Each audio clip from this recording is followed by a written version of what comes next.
Hit y'all with some ads. Boom. Boom.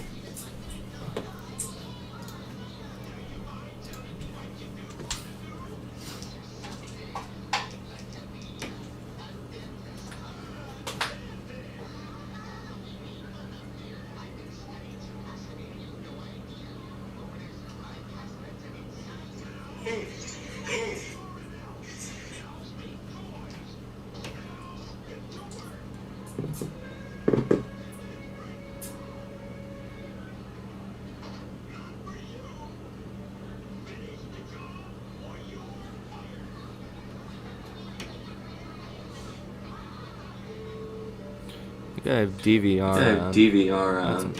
That's unfortunate.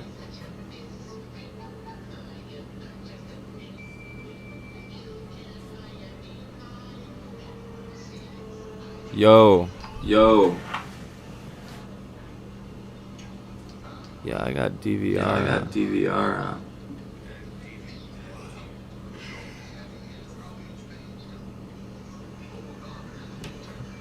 Do I have an echo too? Oh.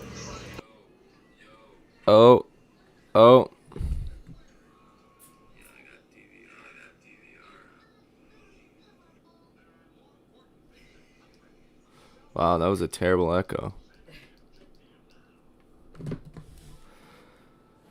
Let's see.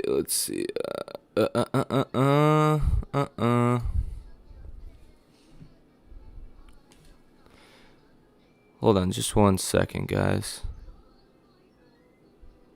It should be good.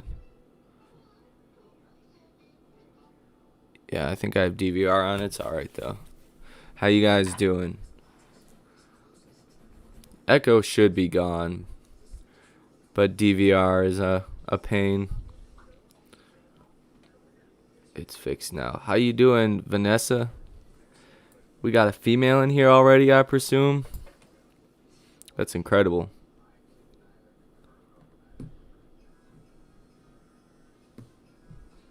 How are we doing tonight?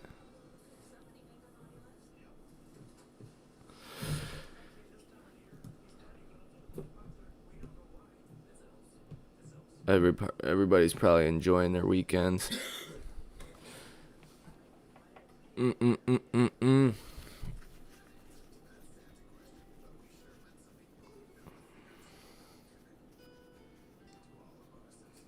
Awesome.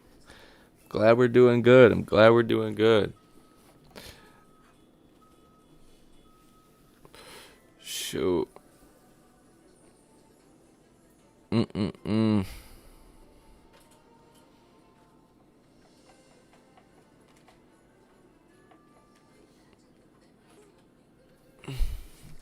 you guys feeling for next week?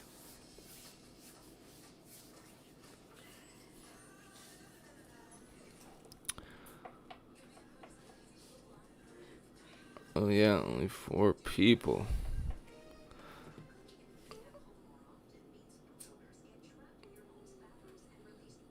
Yo.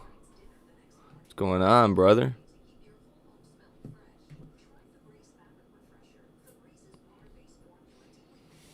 What's up, y'all? Yeah, this camera is crazy. Keeps closing its front thing on me. But how you doing, Freddie G? Yo, you seen, man. My guy.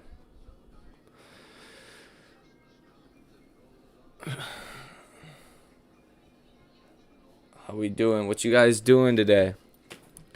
On this lovely Saturday night, afternoon.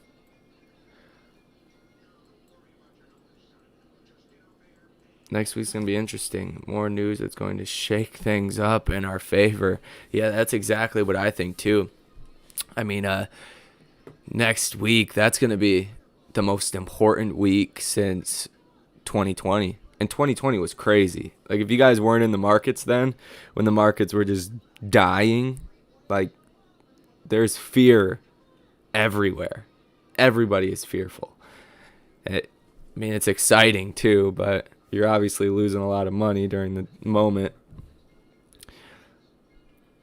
But this is definitely going to make things a little bit weird, interesting. I mean, this is going to cause a lot of portfolio managers, a lot of people, whether you're a hedge fund or institution or you're just somebody that has a lot of money in the markets, even myself, it's like, how do you position for the next couple of years? This is very pivotal. Like, in my personal opinion, the fact that the Fed is coming out and saying this about derivatives, about banks verifying what hedge funds are saying, like coming out this strong on Friday, I presume this was after market closes. It doesn't say a time that I see.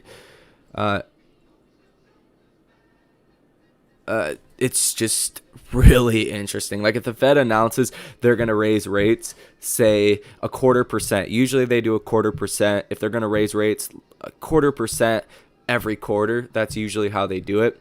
Anything faster than that, and the markets are going to flip out either way. If they're like, yeah, so January we're going to raise interest rates a quarter, March or March a quarter, June a quarter, so on and so forth. Every basically quarter, every 3 months, raise them a quarter rate. It's gonna be very weird to set up. Like, in that case, you want to own like dividend payers and companies that can pass that cost on to consumers, like your Coca-Cola, stuff like that. So it's a very important week. It's very important week. But if you guys seen the video earlier, then you'll know like what I'm talking about, and you definitely like want to watch that video if you haven't. But I think it's titled "The Moas is Close," and the whole concept of that is basically with the Fed and tightening and what's going to happen with the margin levels and how that plays into drying up liquidity and actually seeing hedge funds have to break the bank to get their cash out to service their margin in other stocks. Because, I mean, you got to look at this logically. If I was a hedge fund and I had a short position on AMC with $50 million in it per se, and you got your Apples or other stocks, your Netflix, Apples, Googles, I would rather cover on my short position, get that money out and service my other margin for those stocks rather than sell those stocks and keep my short position in AMC. So it's like, logically speaking, it should be really, really good. What up, Big T? Thinking of you and your family on this day. Stay positive, bud. Appreciate you. Your comments are always heartwarming. It's always good to see you in the comments. You've been around. You've been an OG for a long time too. Man, appreciate you. Smashing those piggy banks, exactly. I mean, that's honestly what it is. Because when you're shorting a stock comparing going long to a stock, you can only lose so much. Well, no, I shouldn't say that. The opposite, right? So it makes sense to smash those piggy banks before it gets out of hand and you're down all this money. But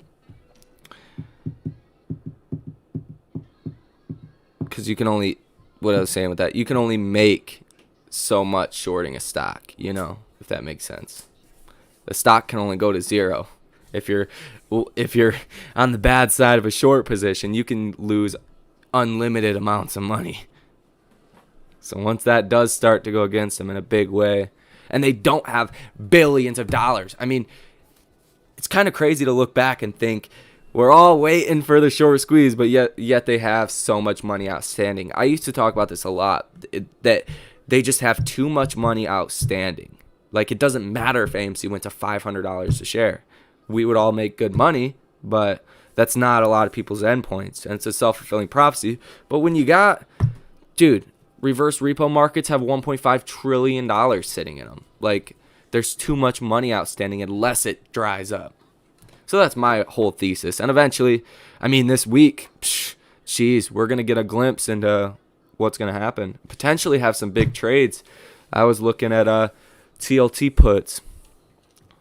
Because if the Fed does start to actually raise interest rates, then you're going to see bond yields shoot up. When bond yields shoot up, that makes bonds fall. So I'm looking at the TLT, 20-year Treasury bond. Take it out to 2018 when they were tightening, bond rates were rising, makes TLT fall. And we're still at way elevated levels. So if they announce crazy rate hikes, oh yeah, this is going to be a big winner. I don't know if I'm going to do this right away, but definitely keep a close eye on that. I do have a trade, though, I'm down on quite a lot. First, I'm seeing some of my family's last name. I think we'll see 16 before we rip again. Yeah, and that's totally possible. Like, I think psychologically, you are going to see support at $20 a share. Because, you know, when you get to those psychological levels, like psychological support and resistance is an actual thing. Like, there's so many examples I have in my portfolio. Like $15 on SoFi. That's such a, I mean, it's not really a significant support level too much, but it's just that mental support level, right? People start coming in and buying the stock. $20 should be that level. If you break under 20 though, yeah, you're looking at a couple dollars at least to the downside. Like a lot of people were saying actually about $17 per share was we have that gap to fill, and that's true on a technical basis. It's kind of where we leveled out for a couple days and then started to rally again. I think 20 will be an interesting level. If the DOJ is really stepping in the it can't keep lending shares to short, could they? I mean, they could, but we know there's so much corruption, manipulation that is going on. They would definitely dial back a lot. Like, they would try to do it. They would do everything legit, right? So there's always going to be the legit side and the not legit side. That's the way I think about it. It's been, I wouldn't say like 50-50, but you've had legit shorting that's going on. The process is okay. That's what we see in the Ortex data, right? Like if they really wanted to, and you're putting yourself out on a limb doing that, you know, you don't want to make it look like you have no short interest in a stock. Come to find out, the stock's at 20, 30, 40% short interest. That's a bad situation. But there is, you know, this exchange reported number is like a legit accounted for short interest. But I think it would definitely tone it down a little bit. Hello all, I'm excited for the everything bubble. Yeah, the everything bubble. A lot of things are still in a bubble. Like even EVs, like a lot of them, I love Lucid. I have fat tendies in them. Was buying them $17 to $20 heavy, but I can even say that company's overvalued unless they perform better than they expect, and there's like no room for error.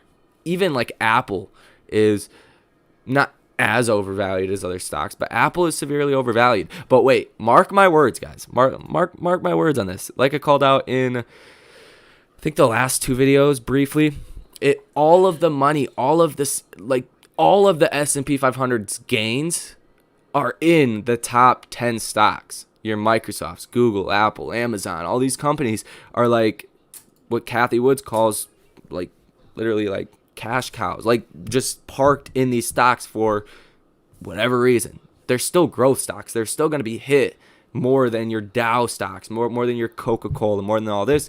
Because, I mean, Apple maybe not, because they can pass on those prices to consumers, so they shouldn't be hit as hard. But once these stocks come down, oh, man, you're looking at a 20% drop in the S&P. Because a lot of other stocks are already in bear markets. Like your small caps and mid caps, they're screwed. They've been so beaten down. Imagine all those Cathie Wood. If it goes 5. Would anyone here actually sell if it dipped below 25? Oh, I would buy I would buy so many shares. Maybe not if it dipped under 25, because that's like where we are basically right now. If we drop down to something crazy, like $15-$20. Oh yeah, I'm going shopping. And I think a lot of people would, right? Because even if you're not an ape, you're not here for the MOAS or anything like that, think about it, common sense. If a stock that has such a big following, such a high short interest, that is actually innovating, AMC is not one of your meme stocks we seen a couple months ago that was going to the moon off bad fundamentals. AMC is not that case. So even if you're not an ape, you're not holding for the MOS, you're still going to be inclined to buy the stock playing that bounce. There's always going to be people that are buying the stock on the bottom to play the bounce.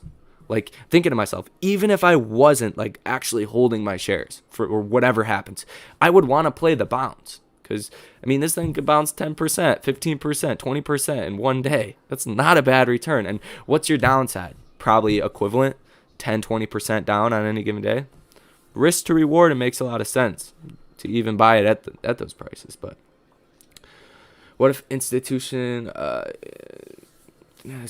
loan out? Why would they dump if they can lend it to the pawn shop in 2 days?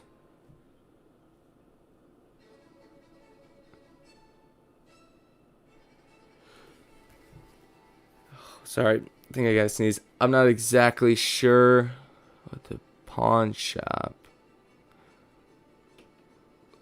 lend out. Yeah, I'm not exactly sure what the pawn shop stands for. This is all accurate regarding mid caps. Yeah, I'm in a lot of them that are just beaten down. I mean, DraftKings, SoFi, a lot of my portfolio, Big Commerce, a lot of stocks are down substantially. Look at even PayPal. That's a large cap stock. That's a large cap stock with a great future, with plenty of cash, 23% profit margin. Dude, everything is beat down. All of the money is piling into Apple, Google, Nvidia, Tesla, all of those big stocks, Microsoft, like even Facebook. I mean, they've came down a little bit, but Apple, specifically, even Apple, they hit all-time highs on Friday. And it does make sense. Like I said, they can always raise iPhone prices and all that. My cost average is 13. That is not bad at all. Waiting for the crash while we are in the middle of this silent crash. Although small caps are down more than 50%. Not that long ago, Tesla was down 30%. Bitcoin down 60%. Yeah. And imagine what's going to happen when the big guys go. That should actually give room for the mid caps to, start recovering. So I think right now is a good time. Even AMC, that's a mid-cap stock. In my definition. A large cap is like 80. I mean, everybody's got their own thoughts, but in between 50, 80 billion, that's more of a large cap. Even AMC, mid-cap stock, could be down. Next batch, 100,000. If all those small cap is covered, we can go parabolic. Yeah. And I mean, they've been shorting all those so much. Like, a lot of stocks short interest is crazy. Corsair, that's when I picked up like 10 shares of during the downtrend. And that short interest is over 30%. Over 30%. I'm like, geez. But they don't really have to, there's not that retail backing that owns the float that's holding the stock. So, of course, they're not going to manipulate it. They're not going to buy options to make it look like the short interest is less than what it is. Who the hell is going to pile into Corsair? Unless they get some crazy announcement that changes the fundamental value, there's no reason to not report your short interest. With AMC, there's every reason not to report your short interest. It only makes sense to not report your short interest. We look like Berkshire Hathaway. Cheers to the moon, Berkshire Hathaway. Shoo! That's a crazy one. I don't think they've ever done a single stock split. I think that's why they're so highly valued. Buying more AMC on Monday. Definitely buying more AMC and GME on Monday. Oh, I love to hear that. 100 on both. Not joking. Yeah. And if you guys are not on public, I know Fidelity doesn't use payment for order flow, they say, but I still think one of the biggest reasons and issues we have with all of this is brokers that are lending out shares multiple times. Like, if you have 100 shares in your account and you don't have a sell limit order on that for $100, $200, then they're lending those shares out probably 3 to 5 times. So your 100 shares is probably being lent out to, like, say 300 or 500 shares worth is being lent out. So I think people set a stop sell limit order. That'd be good. But, keep an eye on that AMC 50-cent call option for January 21st, 2022. It could become very cheap this week. Very good for people just starting a position. Needs to be exercised. Interesting. Yeah, that's way down the chain. Yeah, and that's didn't that one have a lot of, I have to kind of go back and refresh my memory on that one. I believe, didn't that one have like a weirdly high not short interest obviously, but open interest. Oh, wrong one.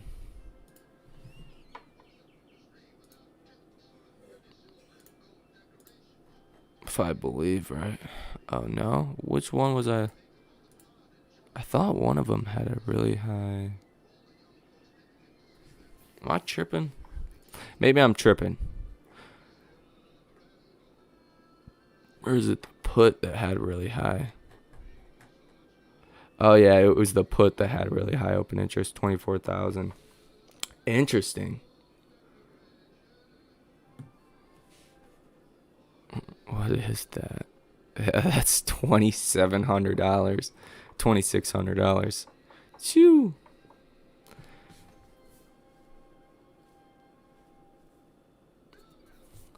Great juicy fuck call. What date/week?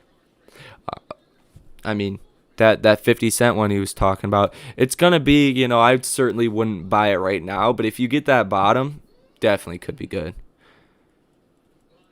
Personally, I would just play like 2 weeks out once you start to see a bottom and be like really quick to day trade them if you guys are playing options, because I sell options and the last thing I want to do is sell you a call that expires worthless. Because figure market makers don't. Well, if people want to buy the calls, I'll sell the calls. Instead of the market maker getting that liquidity, at least I'll keep that liquidity, if that makes sense. Ooh, bro, some apes got beef since the 2008 crash with these hedge funds. Yeah, that's what I hear. Oh, spaz out too. Why did AMC scam the retail investor? We saved AMC from bankruptcy and always give a little popcorn without America cashed out on millions as they sell his shares. Could this have been a scam? No, I don't think it could have been a scam because Adam Aaron, he never, I think they were fully prepared to go bankrupt. I think they did the right thing and seized the opportunity to not go bankrupt. But ultimately, he wants to grow the business. And I think there should be some form of NFT dividend into the future. That would be great for the movement, great for the business, the value of the shares and all that. But it has not been approved yet. So you legally can't do it yet. There is one company that was waiting for approval. I forget what entity it was, so don't quote me on that. But a quick Google search can tell you that. That's all I did. And there's a company that was waiting approval to do that. And so legally, like you said, you can't do it yet, but in the very near term future. Yeah, he still should hold about 8 years worth of his how much he makes. I'm not sure exactly what he makes because I tried to look it up and it said he had $20 million in compensation in 2020, but it didn't tell me how much he actually made. But it said he had 95 million shares left. And I did the math on that, and it really didn't make sense. Because, see, it says shares remaining 95,000. Let's just call it 96,000. If we do 96,000, I'll even do the last share price that he sold them for. 96.3 times $30.86. That only comes out to less than 3 million. So divide that by 8. That's 370 grand a year. I believe he would make more than that. So I'm not exactly sure what's going on with that. Maybe he's got some options though. Maybe he's got options still and he's gonna exercise those. But no, I don't think it was a scam. I think I think, I mean, it makes sense once what he said on the earnings call, right? You're old, not I shouldn't say like old, but you're getting to that age where you definitely want to plan for some things. And I mean, he's selling his shares 50% less than what he would have got in June. So I think that would have really hurt the whole thing. That would have really crushed it if he'd have sold at the top. I mean, that's where we fell from anyways, but definitely wouldn't have been good. Julie Miller, what's going on? How you doing today? Hope you're enjoying your Saturday. Interesting. I was told Amarin only holding 95,997 shares, which that's only 370 grand a year. Shares for Christmas, yeah. There was supposed to be an EV boom, but the MOAS can disrupt it. I feel like, haven't we had an EV boom? Like 2 of them the last year? And we've had I feel like we've had a lot of cycles of EVs not doing good too. It's been really back and forth. Especially with like NIO, if anybody's still holding NIO. That was tough. That was a tough ride the whole time. A has more than 2 million shares. Don't believe the hype, people. Yeah, I'm not exactly sure why it's saying these numbers on Fintel. Maybe if I went to the actual SEC filings, then that would be probably better. My plan is when we cash out to buy Bitcoin and some cryptos because the dollar, I just don't understand how it could hold strength after such a transfer. Yeah, I mean, I don't want to like crush anybody's spirits, but it's. I think they would step in and stop it, honestly, but I don't know what the price would be. It would be, we'd all be multimillionaires, that's for sure. But like, what, $500,000? What's that times 513 million shares? Like, I don't think they would let it get that crazy. Just trying to be realistic with you guys, be transparent here. I hope it happens. I'll be a billionaire, but 513. Like, at some point they will step in, and like, trust me, I'm not trying to be that guy. I'm just, what's that, 200? Oh no, did I do that right? Oh yeah, no, I didn't do that right. Oops. Didn't do that right. 513 million times 500,000. 256 trillion. That's like 4 times the world's GDP. I don't think they would let it get that crazy. I don't think they could. That's like too big to fail. That's like why they bailed out all the companies in 2008. They would have to bail out every hedge fund that had a short position. They would have to bail out the NSCC, the DTCC. They would have to bail out everybody. Whoever was a part of this, even if they had 100 shares, would be that hurting pretty bad. 100 shorted shares. Santa hat is on backwards. That's no good. I'm going to rock with it. I don't know why it's on backwards. Isn't allowed to sell shares during a squeeze. Oh, that's interesting. I mean, it makes sense. He really wouldn't want to because they want the stock to go up as much as possible. You know, that makes it easier to raise money. And I feel like if he wasn't for the apes, then he would have, I mean, he would still have to get our approval to a certain extent. But I haven't heard anything about them issuing the 43,000 shares, though.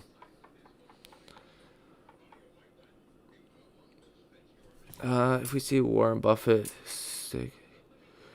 stock prices, it could stop there.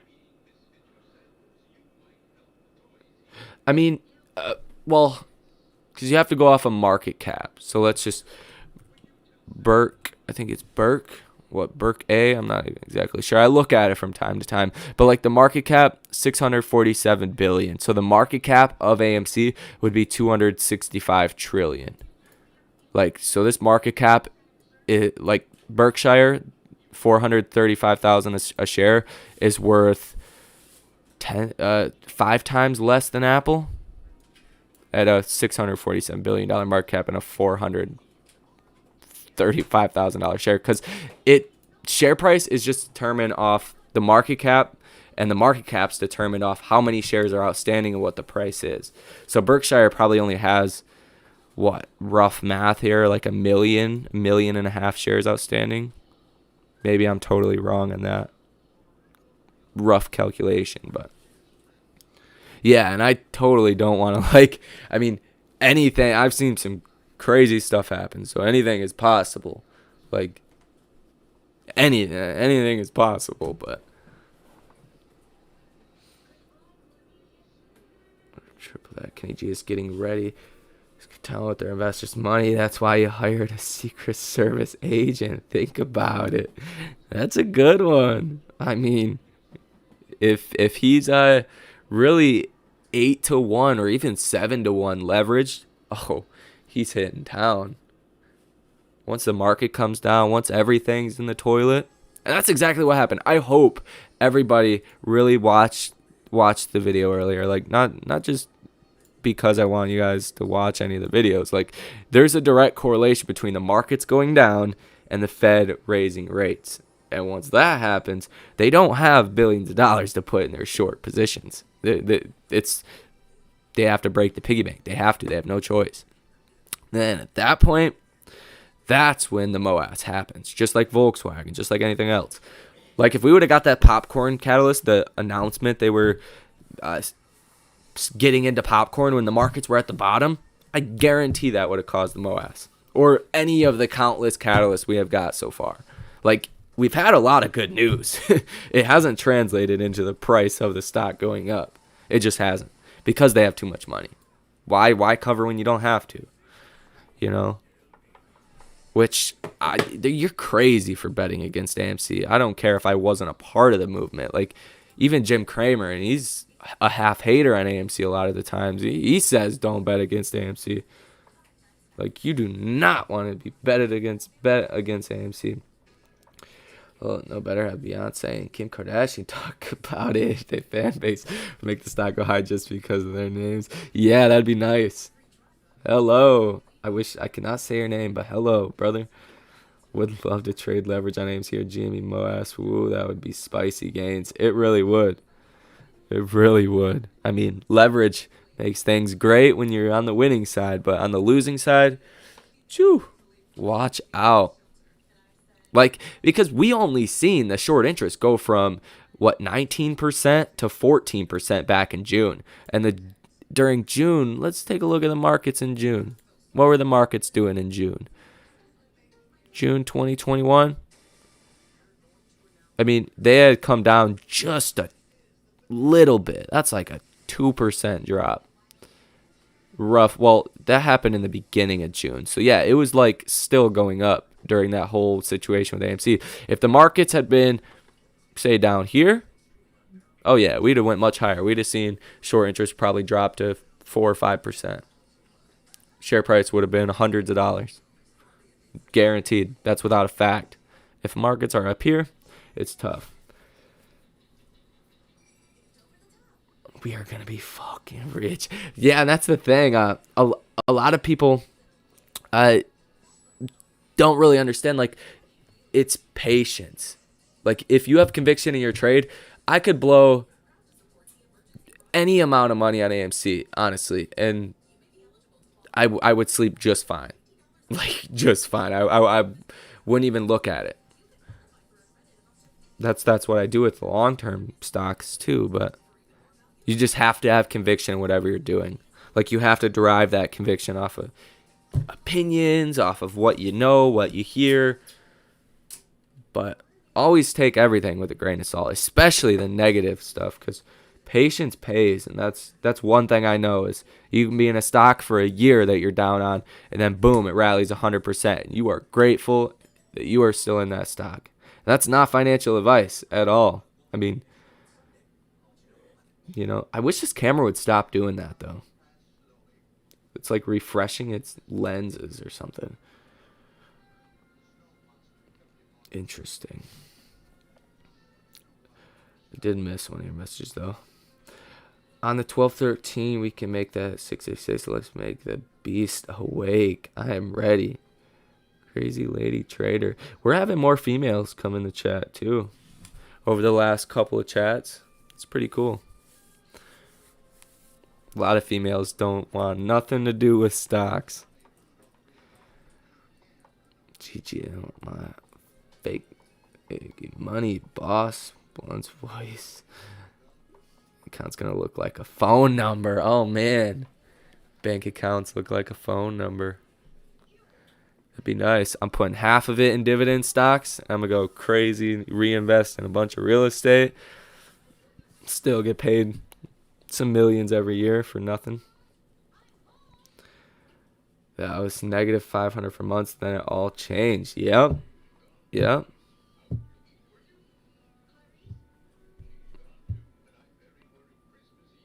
Following in North Texas. I hear Texas is nice. A couple towns like Austin, Houston. Real estate's really doing good. Bro, play some Draven 80C for us. Oh, I definitely will. Maybe I'll start a gaming streaming channel. I've been playing a lot of Battlefield too.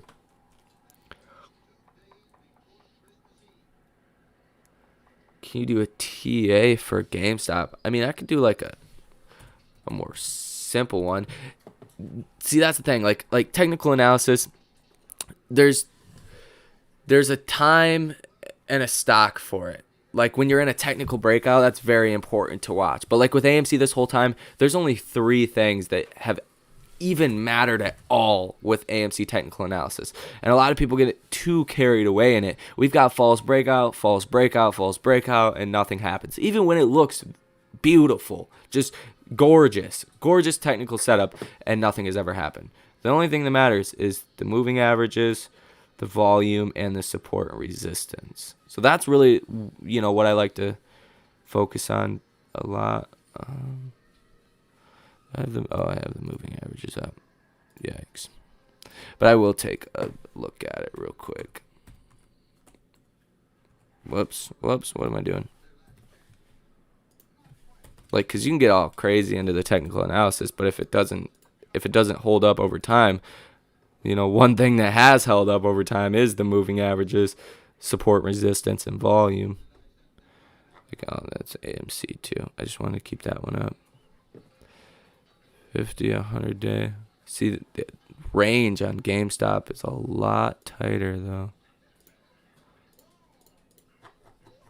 Like a lot tighter than AMC.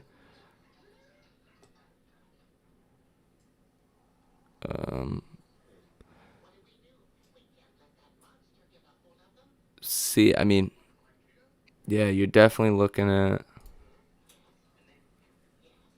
support, and this is like very basic because with momentum stocks like this, it really just doesn't matter. I mean, you're definitely in a very bearish downtrend, but still, there's quite a bit of meat on the bone before you really have anything to like be concerned about. So that's where we gapped up, consolidated, and traded sideways up and down, but the range is so tight. Like even the moving averages, you're under all moving averages. So that's the biggest bearish thing you see right here. And like when you break up, you have to break above all of this. So it's definitely, you're definitely going to have that resistance around all of these moving averages. I'm so surprised to see them this tight. That's a very tight range for the 50-day, 100-day, and 200-day moving average. And I'm on the daily candlestick chart. That's insane. Whoa. Yeah, see, that's insane. Honestly. But you broke above or under all of them. See, that's where I'm saying it's these moving averages, man. You cannot underestimate them. Look at that. You broke under the 50-day, 200-day. You were riding the 50-day for a long time in between here. Fell under it. Didn't hit the 200-day, found, support buyers in this range, bounced back up. This really was resistance consolidation, fell back under, hit the 200-day, bounced back up. Above these, you stayed above these, the 50-day and the 100-day. Once you break down under that, you got to watch your next support level. But I mean, I couldn't really tell you as far as, any bullish things to say, honestly. Same thing with AMC. Like you can do all the candlestick analysis you want, but at the end of the day, it's only going to provide so much insight. The moving averages, they tell me a lot more. Support, resistance. Like, look at this. The 200-day moving average. You flushed through this. You fell under this. Fell to your support line that I've had these lines draw it out for a very long time now. Like, in every video, they're the exact same. Fell under this, and then you found support yet again at about $26.50. Bounce in between this range. But you really found support at about, $28.30. And then 200-day moving average. I thought we were going to get that nice break right there. We did for a minute. Then we came back under that. The next day, that was literally your resistance line. Like, that's it. Literally. It's on the line. There's no denying moving averages are the biggest thing, But as far as right now, if we could stay above 26.50 on AMC, that's really, really good. And we're literally right in the middle between these two support levels. And I really call this a support level too, because we haven't closed under that. And if we do, we're flushing through 26.50, honestly. So it's like a support range in between here. I don't know. You asked about Jamie. I went way off topic with AMC, but eating ramen and still buying. Lou keeps saying this play almost over. Let's hope so. Yeah, I actually watched one of Lou's videos, and it actually made sense. Honestly, I didn't think I'd ever say that, but I don't watch all of his videos by all means, though. And he's funny, but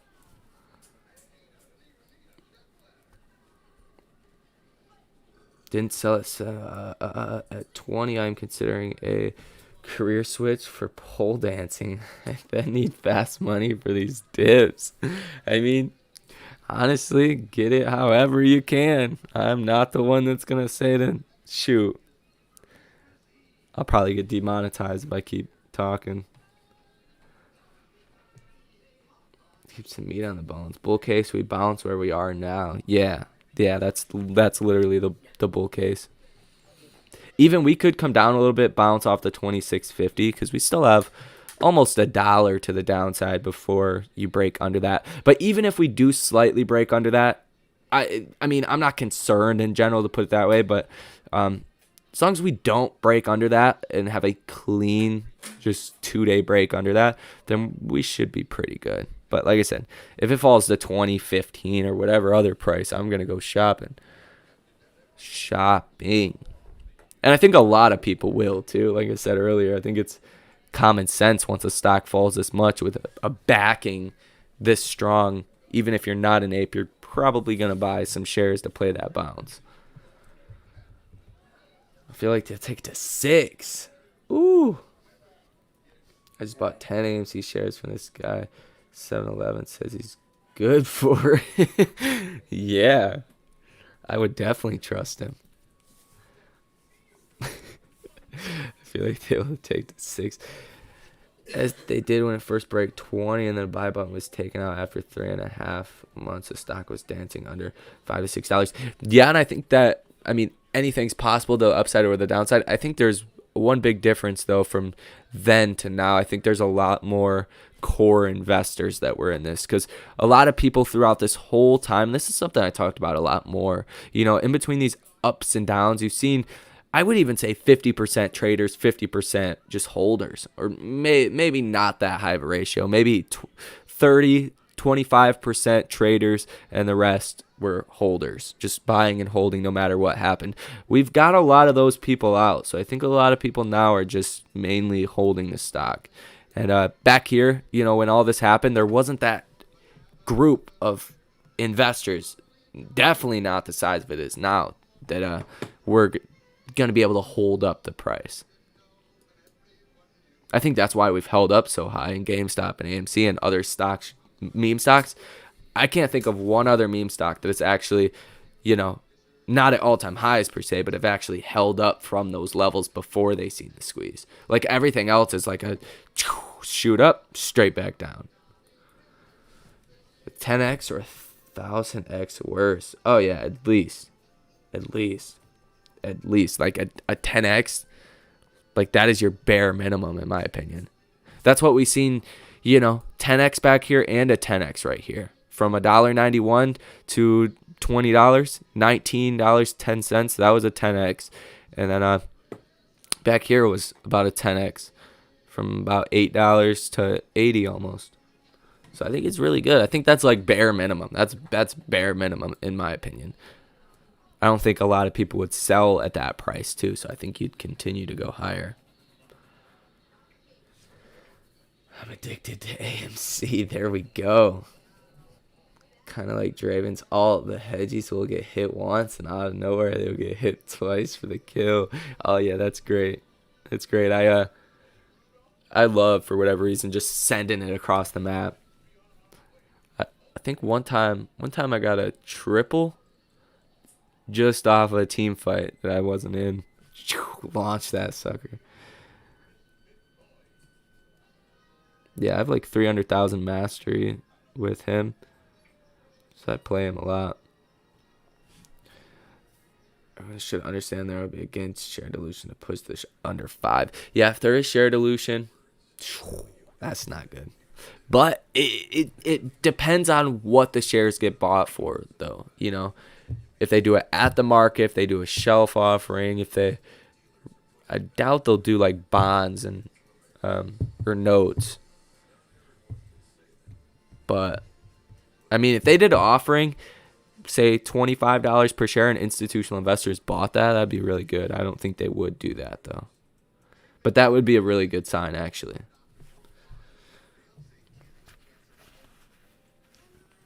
Never heard of that. Watcher. Oh, look. Why would they need to take it under 5? That's like bankruptcy. I mean, they don't really have to do anything at this point, you know. There's a lot of money out there, and I don't know if they would cover at that point. Do you think they would cover at $5? If they're like, hey, we can get out of this thing at a profit?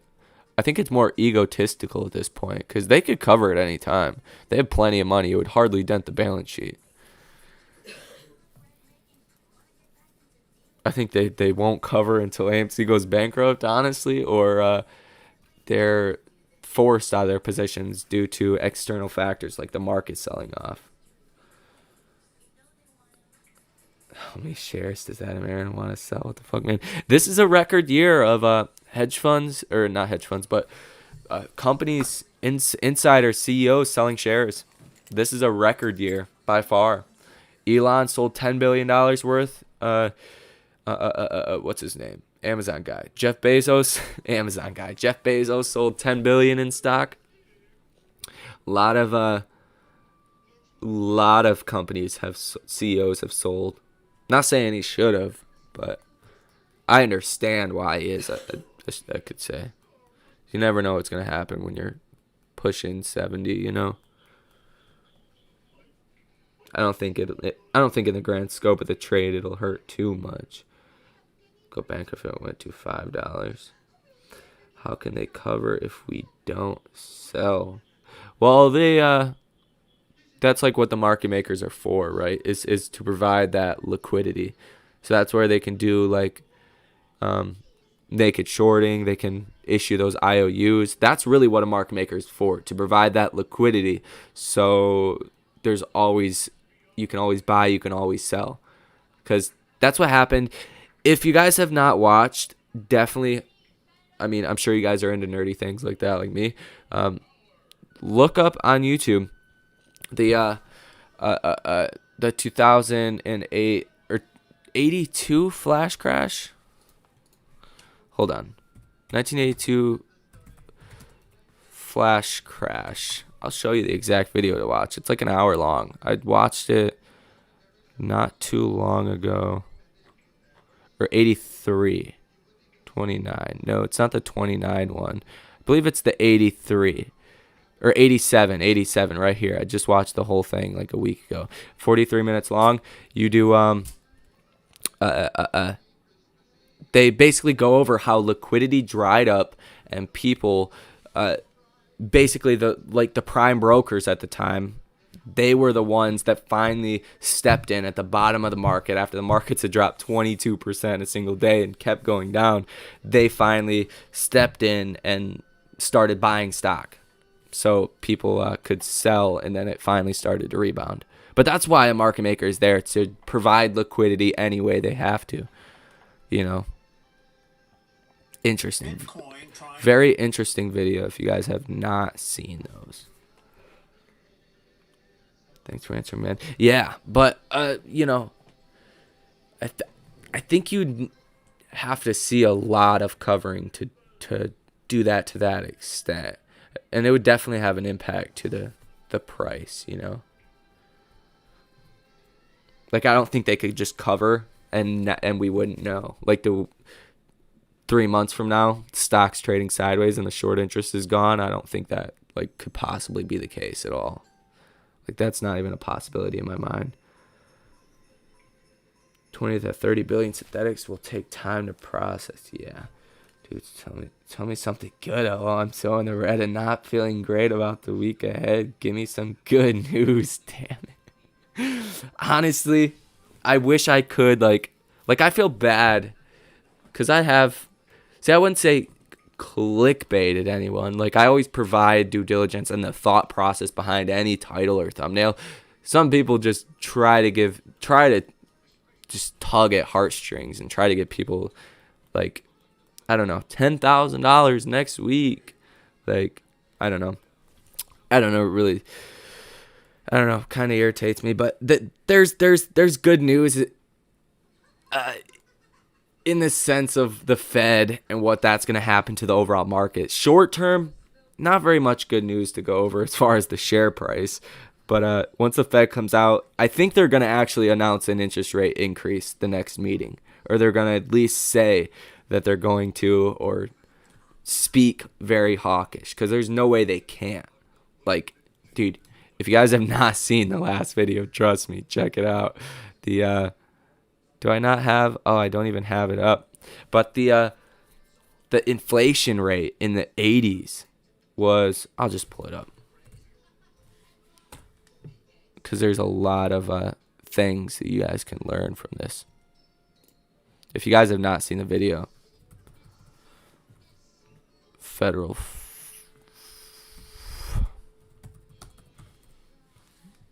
funds rate. Yeah, so like there's no way that they are not going to announce something along the lines of interest rates. We already know 2 to 3x tapering is likely to happen. I think the markets would be pretty chill on that because it's expected. What we're not expecting is an interest rate hike in the near-term future. We're not expecting that. Bonds aren't pricing that in for at least June of 2022. If he comes out and says January, February, we're going to raise interest rates at least 0.25%, markets are going to freak out. With that leverage, with that margin, you're going to see the markets come down. If Apple, Google, Amazon, Microsoft, Facebook, all those stocks get hit, markets down, liquidity's down, AMC is going to go down. But anything, any slightest news, anything could cause the shorts to cover pretty much at any moment. But yeah, like we've seen back here in 1980, from like 1980 to 82, which if you guys remember, we just had the highest inflation reading since 1982. Interest rates, the federal funds rate was 20 to 15% during these 3 years. That's insane. We're at 0.08% right now. Like, your mortgage rate would have been like 25%. That's insane. But that was to combat inflation of only 15% at the peak. We're already at 7%. There's no choice but to start acting hawkish. So it'll be good. Near-term pain. In the end, I mean, you're getting closer to the end destination. Because without that, what else is going to take away that money? Right? That's the way that I look at it. If it went to 10K a share next week, how many would at least sell one of their shares? Probably a lot. I mean, the way that I like to do it, is once you're at such a big gain, if you could sell one share and get your initial investment back, that's not a bad strategy. One share coming from everybody, 4 million shares, hardly going to touch the movement, if at all. Because if you're at $10,000 a share, you're looking at probably a couple billion of volume on the day, or just depending, because that's what we seen last time. But theoretically, if everybody's holding, we should only have to see $200-300 million for volume to start really going crazy. Hopefully. Not going back to $1. I'm not going back, man. I'm not going back. Adam Aaron, stop selling shares. Jeez. What's near-term time? I think everybody's got their own definition, really. Near-term for me is 0 to 5 years. Mid-term is 5 to 10 years. Long-term is 10 to 20 years. I'm not exactly sure what the definition, if there is a definition, but generally 0 to 5 short-term, 5 to 10 mid-term, 10 to 20 long-term. Please shout out to my kids, Kalan and Joseph, who are with me watching you live now early morning. Thanks, mate. We own AMC and GME. Shout out to you guys. Man, that heritage, you guys are going to be able to create something great that a lot of people don't have. Think back to when you were a kid. I don't know very many parents across the spectrum that were introducing their kids into finance. That's no matter what the age is. I don't care if you're 18. I don't care if you're 20. Most people don't start investing until way later in life. That is something special. Honestly. That's great. Shout out to you guys. Joe. You guys are... Kalan, I hope I said that right too. And Joseph. Shout out to you guys. I pay my bills with $10K, some left over. Oh yeah. That's a lot of bills paid. I think my mortgages, they're not super expensive houses, but because I live in Michigan, so they're not super expensive. But I think they come out to $5 or $6 grand a year that I actually have to pay. Something along those lines. What's up, bro? Tyler, good to see you. Good to see you too. Hope you're enjoying your Saturday. Got the pyramid going. What's that? 3 months? Ooh, he's a member. I think you're one of the only members too. Rock out to you. How does volume itself move the share price, especially if the buys and sells are coming from algos? That's a very good question. And the volume, I'll just show you, honestly. Because you need to see, and I don't really believe, it's very nuanced, right? You could dive into this whole thing.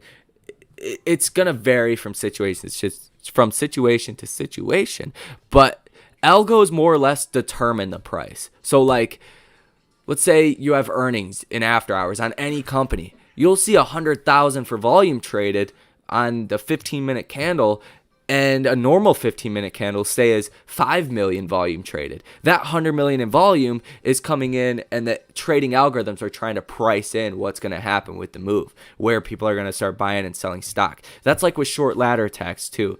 You could see that end of the day or beginning of the day volume come in, and that kind of sets the price for the rest of the day. Because it's not volume piling into a stock that's going to make it go up and down. It's more or less trading algorithms that determine that volume and how much people are willing to buy the stock for and sell the stock for.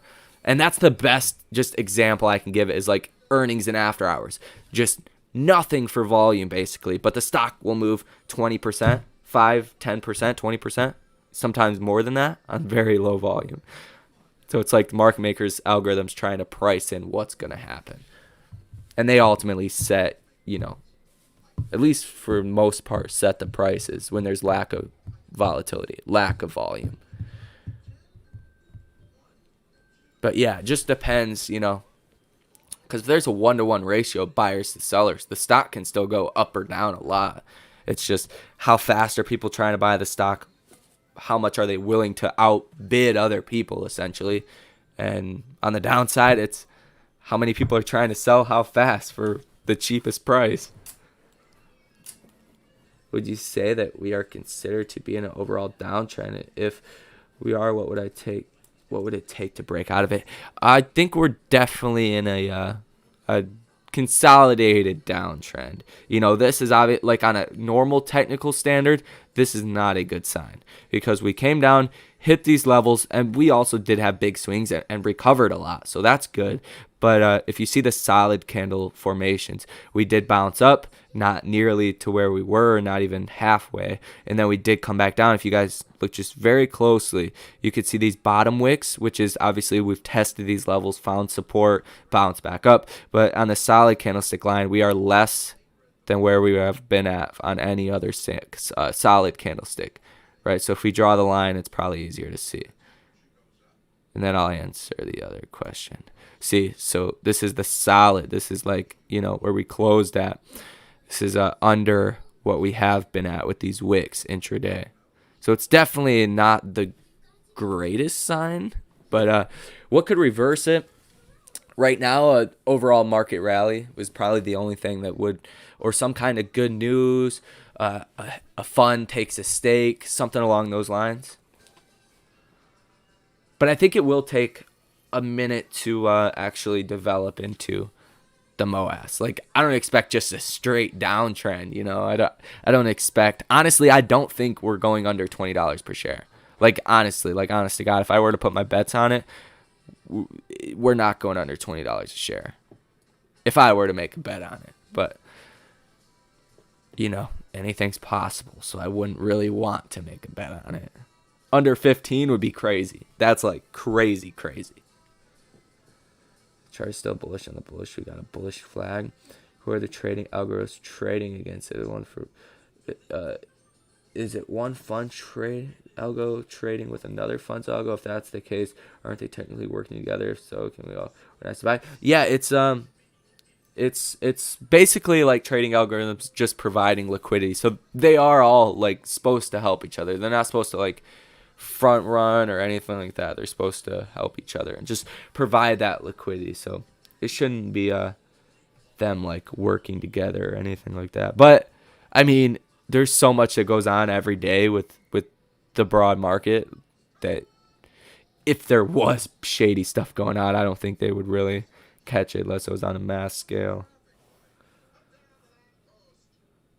More cast. Do you think Hedge start covering pre-market come Monday? Thanks, mate. From Darwin, Australia. That's Australia, right?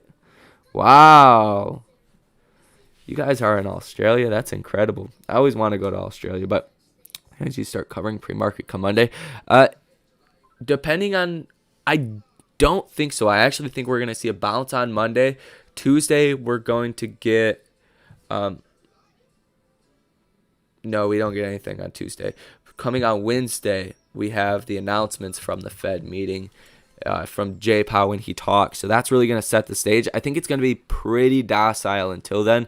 I actually do think we will get a bounce coming on Monday. I don't think they'll cover in pre-market because I don't think you really want to cover in pre-market, because you have that lack of volume. If you do start to see a lot of covering, you'll see a big increase in price. And I don't think firms want to do that, And that's the thing too, I don't think they can really cover in the dark pool either because I don't think other firms really want to buy AMC right now, to be quite honest with you guys. Just the way we look, firms aren't jumping up and down to buy shares. I actually think they were some of the reason why we dropped is because those 20% hedge fund institutional investors were some of the people that did sell out and create some of that selling power. So I think they would have to cover on the open markets, and I don't think they would want to push this stock up in pre-market, honestly. But they've honestly amazed me this whole time by continuing to short the stock. Honestly, didn't think they were going to do that. I honestly thought they would have covered a long time ago, to be honest. I've known they have plenty of cash and they don't have to, but it's very surprising they continue to short it. We going back over 34. Hold on. Let's see. Dude, I will. GG, see you later. Be pumped. It's going to be huge. Yes, we are pumped. Ready for these tendies. You guys see there's a tendy shortage? That better not be a weird sign. Our tendies are delayed. The real chicken tenders are in a shortage.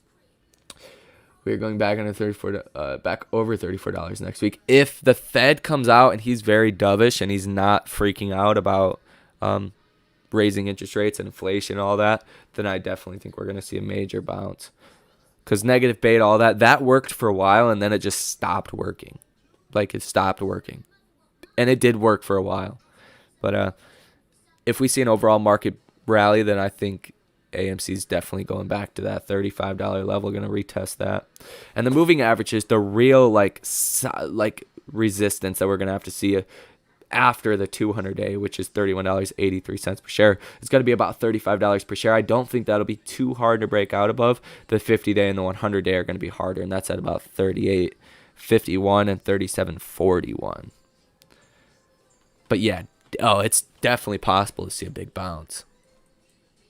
I actually want to see the volume head down, because this back and forth volume is, I mean, you want to see the volume as low as possible heading into that bullish volume. So I really wouldn't mind even the volume going down. Do I want to go to 50-50 on the Constitution after MOAS? Oh yeah, we'll just buy the president out. We'll just pick somebody for like runner-up president. We're gonna run the elections. Uphold the Constitution and all, but we're gonna pump every TV in America with ads. Who's the runner-up though? That's a good question. Trey. We're gonna put Trey for president, if he'll take it. Oh, if volume went down, that would mean just less shares are trading hands. So more people, not as many traders. It's basically telling you that there's not very many traders in the stock. Because most traders, they're unless you're swing trading the stock, which doesn't make a lot of sense, you're day trading the stock. So if you don't see that much volume, then that means there's not too much shares trading hands, not too much actual like downside movement or upside movement. Now, if you see very low volume and a big down day, then there's either some kind of news, somebody's selling somewhere, but not too much, which is you're just going to see bigger swings in general with low volume. But because there's not, at least that's what we've seen. Sorry, I'm pretty distracted. View on AMC NFTs by Adam Aaron. Oh, I actually love what they did with the NFTs, giving that out, the I own AMC NFT. I'm still waiting for an email though to be able to get it, because I believe they email you. But I think that was really, really good. Why would that be good for AMC? Well, because with the low volume, that's what we've seen every time during the rallies. So we see super low volume like what we were seeing back here. The 41 million for volume that heads into this bullish volume, this big volume. And like basically with low volume too, it's telling you, like I said, there's not that much traders in the stock. But once the traders come back into the stock, they're the ones that want to get in positions fast, that really press that bid up, that are willing to pay more than the next guy and the next guy and the next guy. That price moves the stock price up until that momentum ultimately comes dying down. So when you see low volume, not too many people are buying or selling. They're more or less holding the stock. Those traders come in willing to pay more for the shares and drive that price up. Once they leave, comes back down.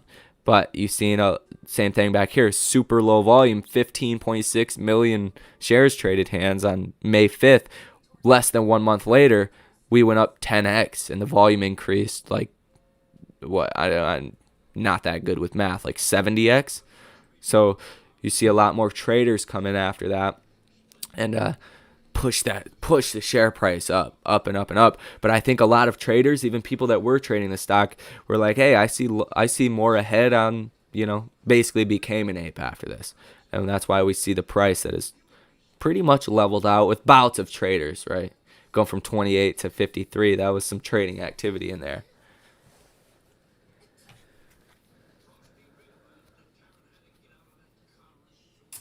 Power back on in your place. I am not sure. I haven't even got a text. I was supposed to get a text. But it was crazy for like 10 minutes. I was halfway filming that video at like 10 in the morning. And just the weirdest noise. Like, you know how you hear people say like tornadoes sound like trains? And like that's kind of what it sounded like. Not as loud as like a train chewing or whatever, shoo shoo, all that. But there was definitely like a rumble, like a big, like a juiced up diesel outside your house, just revving the engine. And I look outside and shit's whipping everywhere, trash cans flying against houses, and it's crazy. And then everything went out. I'm like, jeez. And I heard about it like 2 days ago that it was gonna happen, but I didn't expect it to like 10 minutes be crazy like that. That was wicked. Hopefully soon though. I like cores more than Trey. Yeah, some people. What do some people call Matt? Super chat Matt or something. I don't know where that came from. Some people in the last stream were saying that. I don't really have an opinion. I love everybody. I hope everybody does good. You know. I don't like the whole $10,000 next week type videos, but do what you gotta do, you know. Opinion on days to cover. That's like single-handedly like one of the most important factors of all of it. Because days to cover, it's the mathematical, equation is the daily volume, the running daily average volume divided by the amount of shorted shares. But basically, it's the measurement of how hard it is to get out of your short positions if all shorts wanted to cover. So it's like, obviously, if the price of the stock was going up, days to cover, that's going to come down. But initially, it's going to be very hard to get out of your short positions. Say there's 40 million or 20 million shares that are trading hands. If all shorts all of a sudden want to get out of their positions, that share price is going to go crazy really quick. No opinion. They have many synthetic shares, so forget now about anything to cover. Yeah, they do have a lot of synthetic shares. I think my calculation was like 50 million when I did it a couple months ago, so I can only imagine what's actually out there. Debt ceiling on AMC. There was a lot of news that they were actually let's see if there's any headlines on CNBC real quick. But there was a lot of news over the last couple of trading days that they were trying to get it resolved this week, which was last week. So I believe they'll probably get it resolved this week. If they cut it down to the wire again, I mean, that Congress can't get anything done, so it wouldn't surprise me. But that wouldn't be a good thing. Not at all. Not at all. Bought it $3.99 and held the dips to $1.90 up to $60. Oh, jeez. There we go. We got an OG in here. Boston said could take weeks, not months, but days covers 3 days. What say you? I mean, that's just the measurement of like the average volume. So, like if you think about it, like buyers and sellers, it doesn't have to be a 1-to-1 ratio, like I said, to move the stock. But if you're thinking about like the legit way, if there's if a lot of people are trying to buy the stock, not too many people are selling, those shares that are selling would probably be going to half traders, half people trying, to cover their position. So theoretically, it could take a very long time to cover. But there's always going to be more. Once it gets crazy like that and the stock's moving up $10 a piece, slowly but surely brokers will start lending out more shares to let shorts cover. But I think if a lot of people did do like the sell limit orders, like I've personally been doing, once it comes down to the MOS, you have to be careful though. If you have a $100-$200 sell limit order, don't forget about it. But if people did that, the shares wouldn't be sold out, especially in the moment. They lent out. They wouldn't be lent out as much, and that could really take a long time to get the shorts to cover. So I guess it just depends how the situation really played out.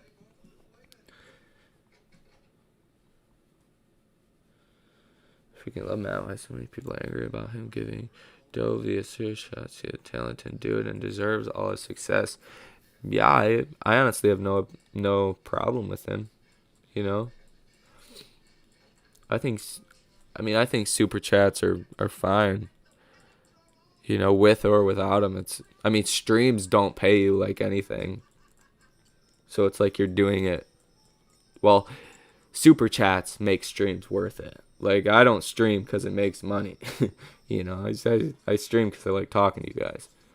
It's not worth it. Like I might get without super chats, total transparency, I might make $5 to $7 on a stream,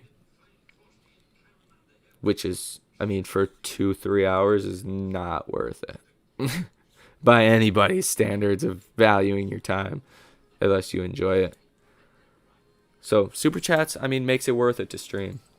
So it's not like I would rather people just save their money and buy AMC, to be honest. But I see why. I don't see why people get mad at people that, as long as you're not purposely misleading people. I don't care how much money you make on YouTube, watching a video, if your ads or anything like that. As long as you're not misleading people, like I could care less. Trey made that video, like he made like 600 grand past year. Like, dude, I wish you made $1 million. Like, you never misleaded people. You're all good, That will be rich as fuck. Yeah, I'm sure. YouTube's not bad, but especially when you get big and you can really, get big with it and get a lot of views, then it's really good. AA is dumping 25 million shares in January. Don't we as shareholders need to vote on that first? If he's doing an offering, then yeah.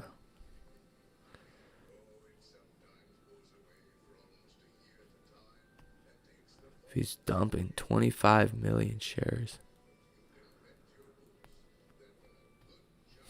Interesting.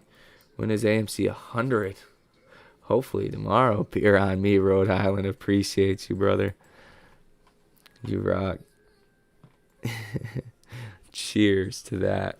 I actually got a little twisted tea right here. So cheers. Cheers. No, I hope AMC is 100 in no time. I feel like a lot of people would get tempted, though, to cash out, ring the register. Just if you're not really, like, into the movement as much. You definitely see a lot of traders, though. A lot of traders that would come in still. Because you're in a day trade of stock. It's like GameStop. Like, dude, the stock was like nothing. Stock was, what, $10, 36 cents. People didn't stop buying it even in the 300s. That's crazy. Dan the man. With a little dollar, keeping it 100 or 99. Appreciate it. Is milking us if he dumps more shares. Yeah, I don't see how he would, unless really the 13F5, like the Fintel data is not right. 95,000 shares. Maybe he's including it. I don't exactly remember what he says. Maybe he's including the options that he has, like the amount of shares and options he could potentially have in his 8 years of salary calculation that he was talking about. Interesting, though. The goal is to never cover the short, but that would take the company to get delisted or out of the business. Yeah. You can have the company that's doing okay and like the shares that are getting beat down. Eventually, it always corrects, unless you have an AMC situation and apes coming in and buying shares. Then it's a different kind of situation, right? Eventually, you always have it level out, but if you have people holding the stock, then it doesn't always have to correct itself. And I think AMC's obviously not worth its the 40s, the 50s, but I can make a pretty damn good argument in the 20s up to 30. It's definitely could be worth it because they could totally reinvent themselves. $5 billion in debt, sure, it's, whatever, but even their popcorn business, that market for popcorn is pretty good. If they could get a decent share of that with an 80-90% profit on a popcorn, that could be good. That could be really good. Hold on until Griffin's house is on Zillow. Till we buy it, right? We're going to buy his house. Dude, somebody, oh my gosh, if somebody buys his house, AMC finna break a lot of hearts. No. Like, break people's hearts, like, not good. Like, not good. That's not good.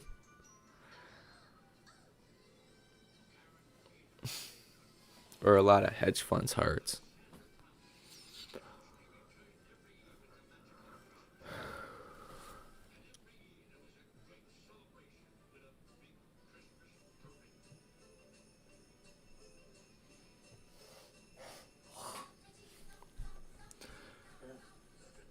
Those paper hanged hearts. Best thing is the push for that change that will change how the company will operate fundamentally. Buying and holding shares does nothing. Yeah, I mean, I agree and disagree, because buying and holding, it does help. It definitely does, but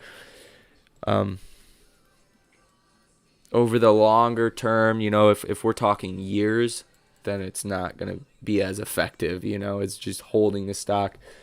But fundamentally, yeah. Like, if AMC was not performing fundamentally as a business, it's hard to say where the stock would be, right? Because, I mean, GameStop, they make more money. They make more money than AMC at the current moment. But they're not innovating as much. They're not innovating as much as AMC. They're not putting that capital to work. And that's a big reason why GameStop isn't higher, right? Because, I mean, the market cap's not crazy. What'd they do, like $5 billion of revenue in 2020? Like,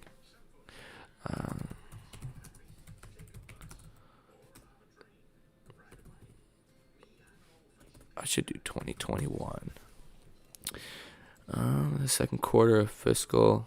See, in the second quarter, $1.18 billion in the second quarter of fiscal 2021. 2019. I am reading that right.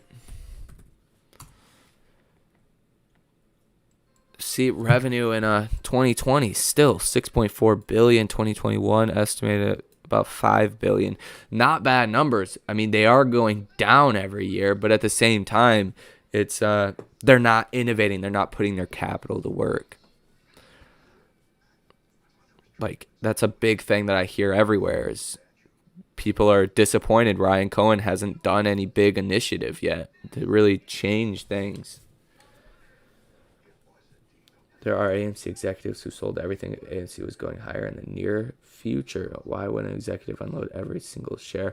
I mean, I guess it just comes down to they probably have shares really cheap after getting just granted shares as part of their salary too. Anyone would want to ring the bell a little bit, but especially in their situation, it makes more sense. But that's just what they do, right? To fund their lifestyles, and they're not in it like we are. And if you're looking at the stock like a real fundamental valuation, if you had shares at $2 and they went up to 70, if you're looking at it fundamentally, it's obviously worth ringing the bell,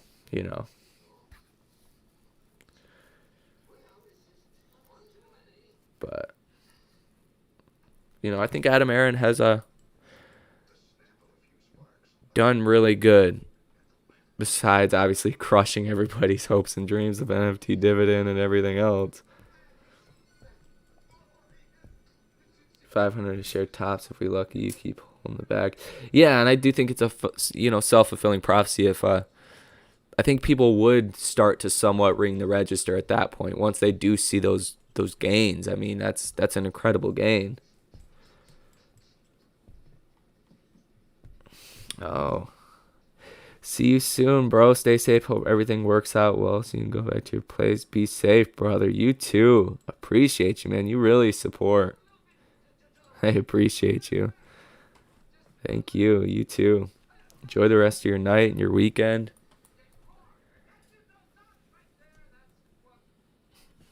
We all got Adam Aaron and his YouTube pals rich. YouTube pals. Trust me. YouTube at my stage is not worth the time. Right? You got to value your time at a certain valuation. It's definitely not worth it. But I encourage the conversation. Just join. We giving price targets. I mean, price targets, I don't like to just spitball anything. I think justifiably we were down, including after hours, like 7.2% on Friday. I do think you are going to see that bounce coming on Monday. But then I would really watch the if we do bounce above 28.30 to watch to see if you hold that or hold at 26.50. Under that, it's really like unclear. So you don't have any moving averages we're close to. $20 is more of a psychological level I would watch for the downside. Under that, people say 17.50, that gap fill. I don't think we're going to fall under 20 though, honestly. Oh, he's talking Mac, YouTube. Oh, okay. Yeah, they have made a lot of money. Definitely.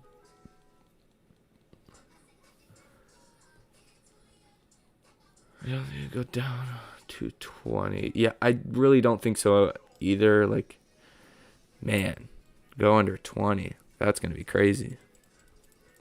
People are going to just start buying it just to play the bounce.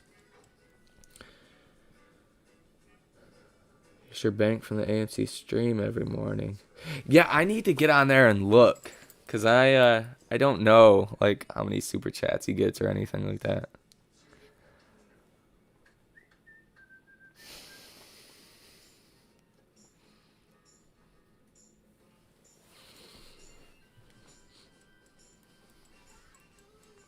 Hello, fellow business partners.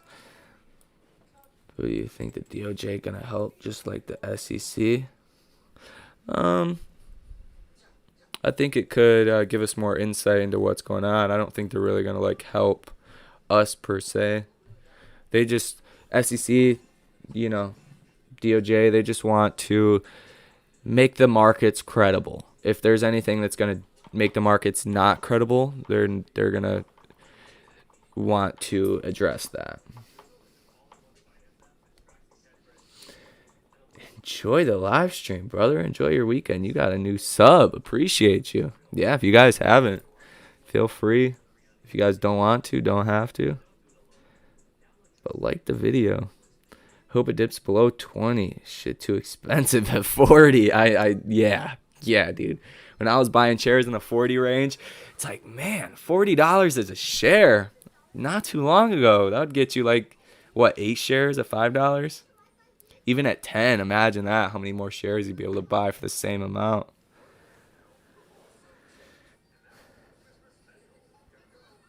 I mean, I'm not hating on Matt. Good for him. It's not easy to do that. Yeah, it's really not. I definitely underestimated how much thought process, the whole process is in making YouTube videos, but it is very, very fun. I started making YouTube videos for 2 reasons and 2 reasons only. For in case something happened to me, my daughter would be able to hear my voice and know, who her dad was virtually, and to talk to people about stocks, because nobody in my real life talks about them. And if I talk about them, it's like I'm beating a dead horse because they don't know anything I'm saying. So those are the 2 reasons I started making YouTube videos. Like, it does pay a little bit, but it's like not worth your time. If you don't like doing it, I wouldn't do it. Start to cover would be their only chance to lose less. They are stuck. Yeah, I mean, they should. And I wish my camera would stop doing that, but it will not. YouTube every day talking about this shit. I don't know if I could do that. Yeah, no, I definitely give props to it. I give props to everybody that is not purposely misleading people. Like if you think something and you can actually provide like a somewhat like doesn't even have to be like somewhat believable. That's really not the word, but if you could provide something for why you're saying something, then that's okay. Because nobody should believe anybody, right? But if you're like purposely misleading people, and I see those videos all the time, and those videos sometimes they get a lot of views, sometimes they don't. But I mean, you used to be able to tell by the like to dislike ratio before you watch a video like how misleading it is, but now you don't have that choice. So you kind of gotta know who you're watching. It's a dramatic video every month on time. Yeah, I didn't even know about the division. Like I watched that video. I don't watch all the videos, but like, sometimes I just watch random videos from everybody. And I didn't know about the division or anything that was really going on. I know people were mad about the NFT dividend situation, but lower, I'm totally losing my $145 calls. That's $1,200 gone. What's the date on those? Because you can always roll them over if there's probably not too much value left in them, though. Think about Al from Boston. I just see him on Twitter. I don't think he has a YouTube, but I think he's pretty legit. I really don't follow him like that. I've seen a lot of people talk about him. I've seen a couple tweets that I liked, but I don't have like a real opinion that I could really give, honestly.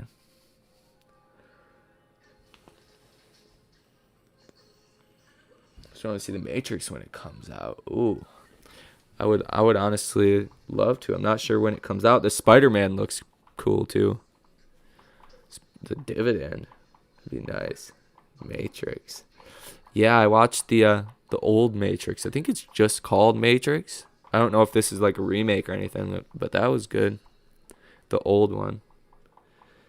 Oh, Al has YouTube. Oh, okay. Yeah, no, I really haven't seen many videos from him.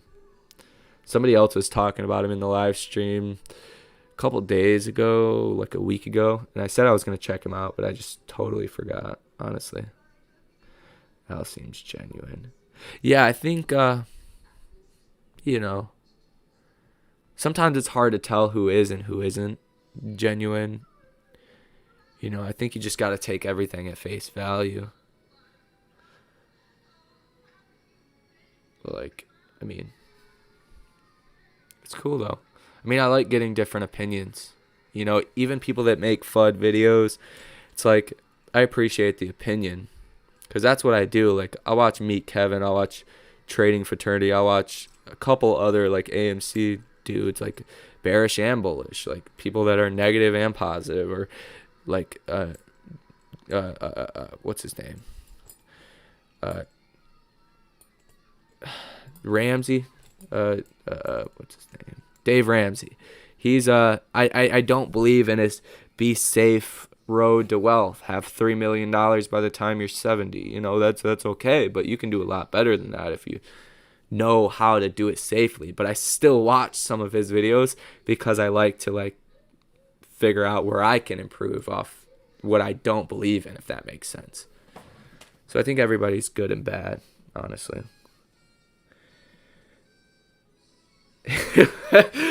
Oh, that's the best. Lou versus Wall Street keeps throwing shit at the wall, hoping it sticks, but he is funny. Yeah, he is pretty funny, honestly. I will definitely give him that. Yeah, some things I just totally don't agree with. And some things it's like, okay, that could make sense. But like the whole not buying AMC, you couldn't convince me that helped anything. Honestly, like how does that help anything? Yeah, I think the final dip is ahead too, definitely. Free AMC coloring books, we would have recovered. Then everyone would think, hey, he's a joke. Yeah, that's the 600 trillion problem. Oh, what's the 600? Oh, that's the derivatives market. And the letter that the Fed gave out, and this is really weird in and of itself. December 10th, I presume in after hours on Friday, we have the Fed meeting Tuesday and Wednesday.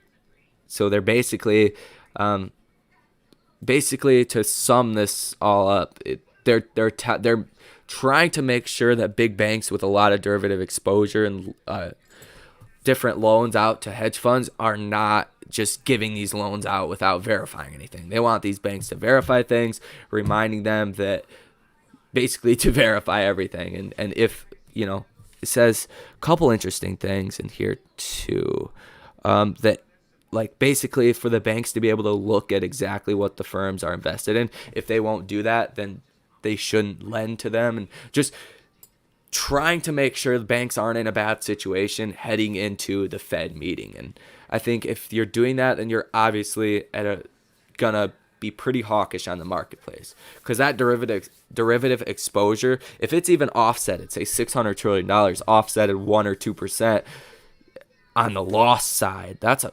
substantial hit that you're gonna take. That's a huge hit.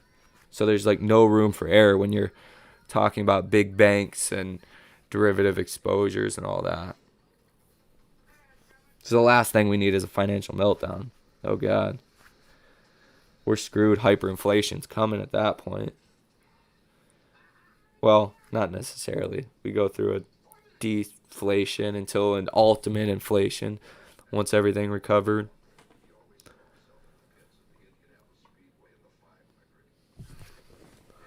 I seem like crap. Yeah, now Ape pulling strong. Love the content, bro. Let's fucking go, apes. Let's go. Appreciate you guys. Some of you guys are so awesome.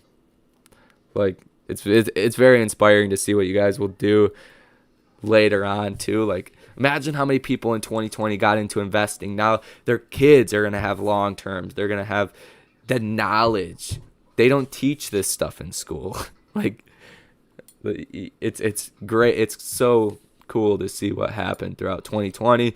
As bad as the whole situation has been for a lot of people, there was at least this small positive that came out of it. Adam needs a stylist. He does need a stylist. That's funny.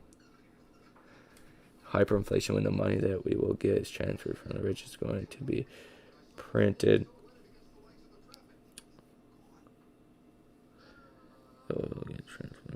It's not going. Oh, okay. It's not going to be printed. Yeah, I see what you're saying. Sure. I mean, hyperinflation's not good. Deflation's not good. It's like walking that fine line. Yeah, fingers and everything else is crossed.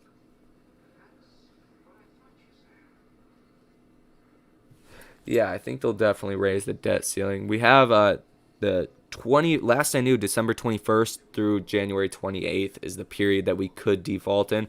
So the real period, probably, second week of January would be like the realistic time period that we could default.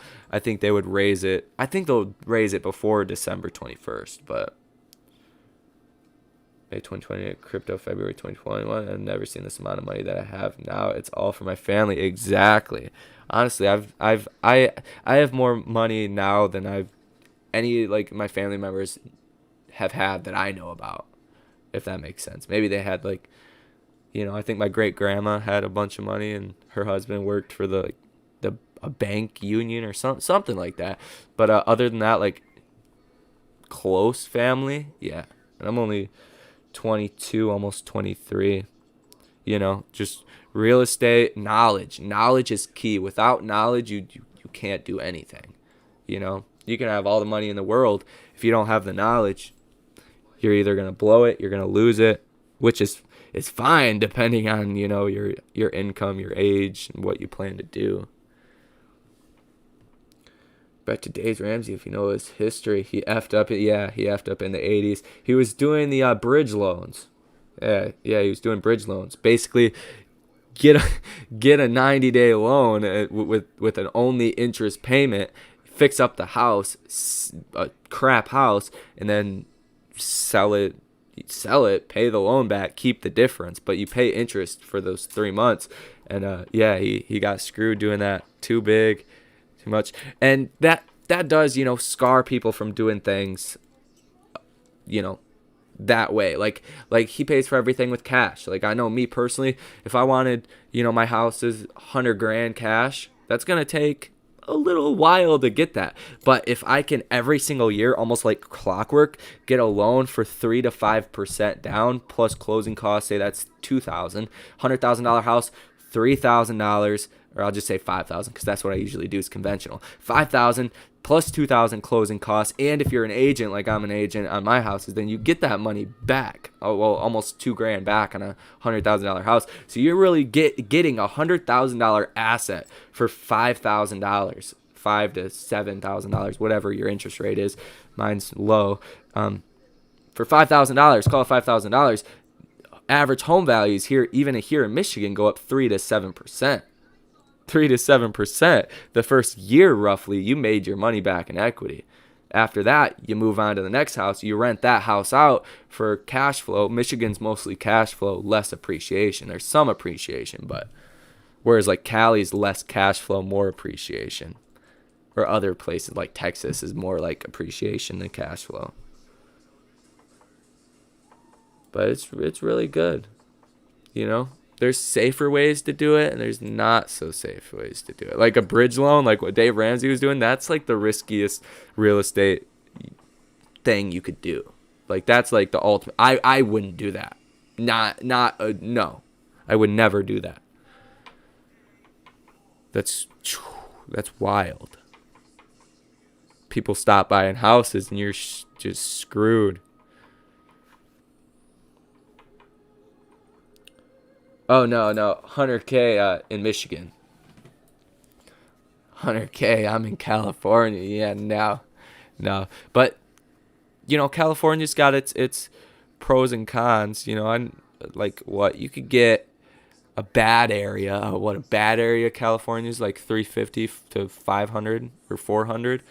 So your 3 to 5% is going to be a little bit different. But, from what I hear, it's a little bit not easier to get a loan, but like it's less strict, the lending requirements.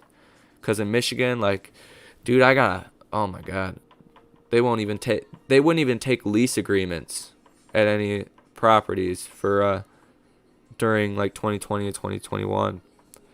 So you had to qualify for mortgages, for a new mortgage with your already existing mortgages. But yeah, no, it's good.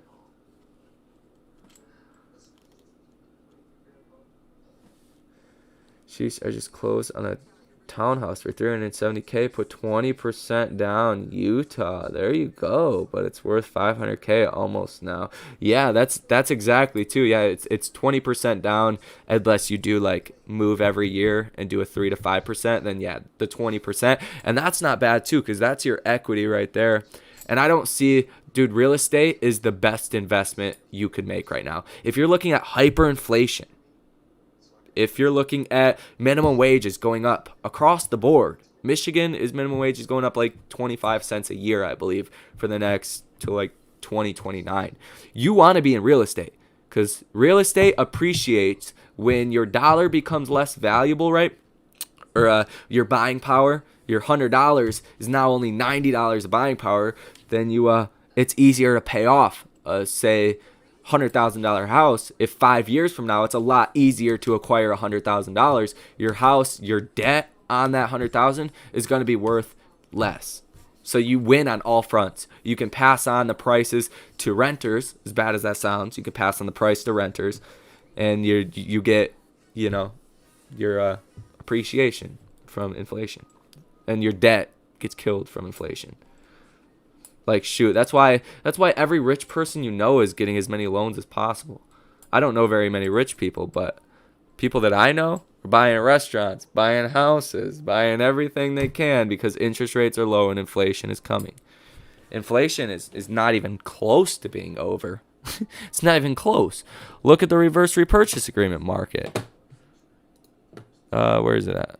Look, $1.5 trillion of unused cash being lent to the Fed that will hit the marketplace in the next 15 to 18 months. Inflation's not even close to over. And if we go into the same cycle that we had back here when interest rates were 15 to 20%, you're going to wish you had bought houses at a cheaper interest rate. House values would go down, but in the long term, inflation goes down and interest rates have went down since the 80s. So who knows? Just a thought. Just what I personally do. I don't know. I'm going to Zillow right now. Yeah, and real estate, because every year, remember this will make you a lot of money. Every year you can buy a house 3 to 5% down, as long as you move up, or there's a I believe not everybody's gonna like check this, but I believe like the actual law is like it has to be like if you buy a 1-bedroom, 1-bath, the next house has to be 1.5-bath, 1-bedroom, or it's just got to be a little bit bigger. But from my experience, they don't verify that. And it's not like you're going to get in trouble if they did verify that. At least from my experience. I don't think they'd ding you for that. You're not looking at no jail time or fines or anything like that. But even if they do, you just slowly move up to your in apartment buildings. And then you're buying all kinds of stuff. But 3 to 5% down, depending on your state, it's going to be a little bit different, though. If you're in Cali, 3 to 5% down is a little bit different, than a Michigan. I said it's 20 days, which is much different than inflation. Ever since the Federal Reserve when it enacted in 1913, we've had consistent inflation. Yeah, we've definitely had a consistent inflation. Inflation, if we take a look at the chart, inflation, even when inflation was 2.5% and Jerome Powell started to raise interest rates from 0 to 2.5%, that's crazy if you put it into context of what we're seeing today. That's crazy. Inflation was 2.5%, interest rates were 2.5%. Now interest rates are still 0 and inflation's almost 7%. Yeah, that's crazy. That is crazy. What is everyone's definition of rich versus wealthy? I'd say if you're rich, you never have to work again. Wealthy, your grandchildren won't have to work ever. Yeah, I think rich is like honestly, like, is it, okay, I should say what is wealthy. You don't have to worry about anything. You have the knowledge to continue to grow your money. Even if you pass on, you can still grow your money. Your family knows how to use trust and keep your money and grow your money. You know how to, instead of selling, it's more the knowledge. Wealth is like knowledge too. Anybody can get rich, hit a trade, hit the lottery, you're rich. But you don't know the knowledge. You're not wealthy. You don't know how to keep that money. That's why over 50%, 60% of people that hit the lottery go broke in the next 5 years. That's why over 50% of professional athletes end up going bankrupt, or at least like lose substantial amounts of their net worth. Rich as far as a dollar sign. I mean, I have high aspirations, but wealthy. Shoot, I hope we all become billionaires. Even without AMC, like, you can always become very, very wealthy if you want to. And if you're dedicated. What you can't be is dedicated for a year, not for the next, for another year, But wealthy is knowledge, Knowledge to keep your money.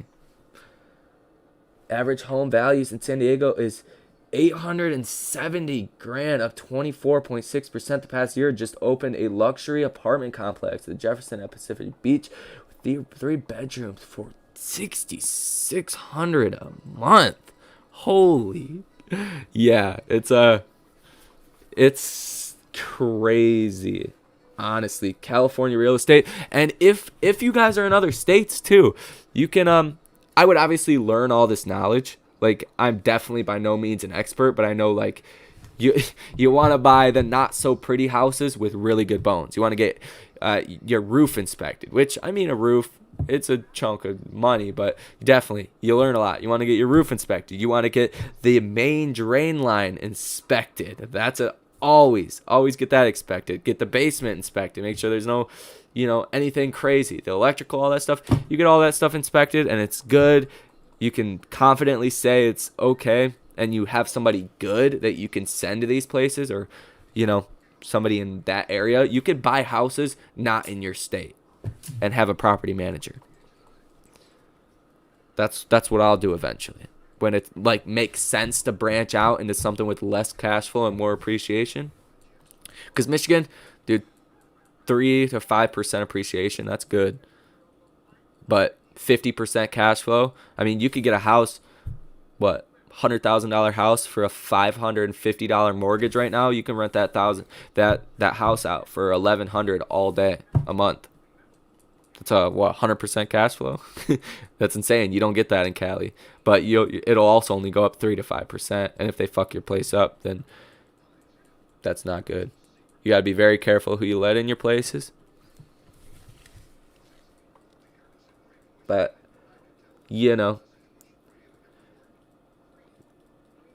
Google the basics. Yeah, that was basically the basics. But if you want houses with bad carpet, crap painting, a messy yard, those are the houses you want to buy. That are obviously know your valuations. Don't pay full price for those houses, but because they will do you like that in this marketplace. But know valuations, be able to negotiate a little bit. Because shoot, if walls aren't painted nicely, if the carpet's messed up, say a house is and the yard's messed up and it's a little dirty or whatever, say it's in a $250,000 neighborhood, or for most of your guys' references, say it's a $500,000 neighborhood and they want $490,000 for it, then you offer them $400,000 and go from there. So you fix everything up for $10,000 and you're up 90. Because I mean, people just try to get as much as possible. And that's the Lansing here. Lansing, interesting. I actually live in Tuscola. Be the easy upgrades. Oh, exactly, the easy upgrades. I used to live in Flint and finally was able to move away. Paw Paw, Michigan. Who's from Michigan? Look at that. Hell yeah.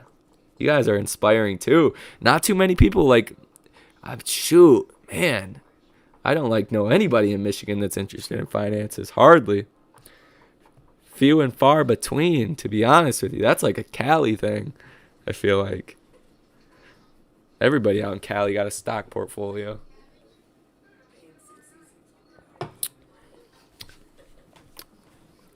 Paw, Michigan. The UK. There we go.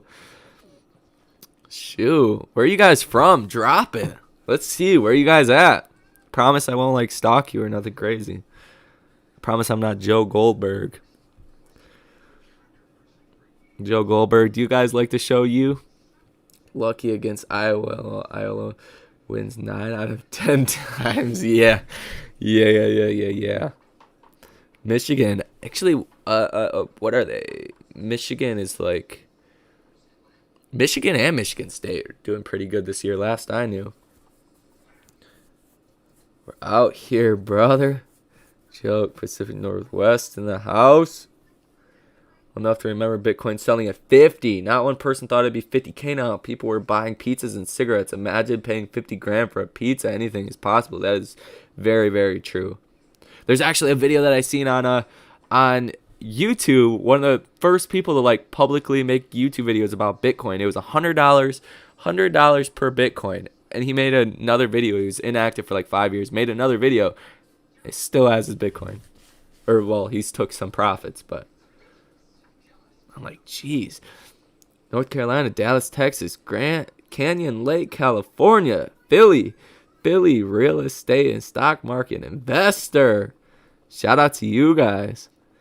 Cali, Chicago, Southside. You been to the Shameless house, bro? You been to Shameless? The Shameless house.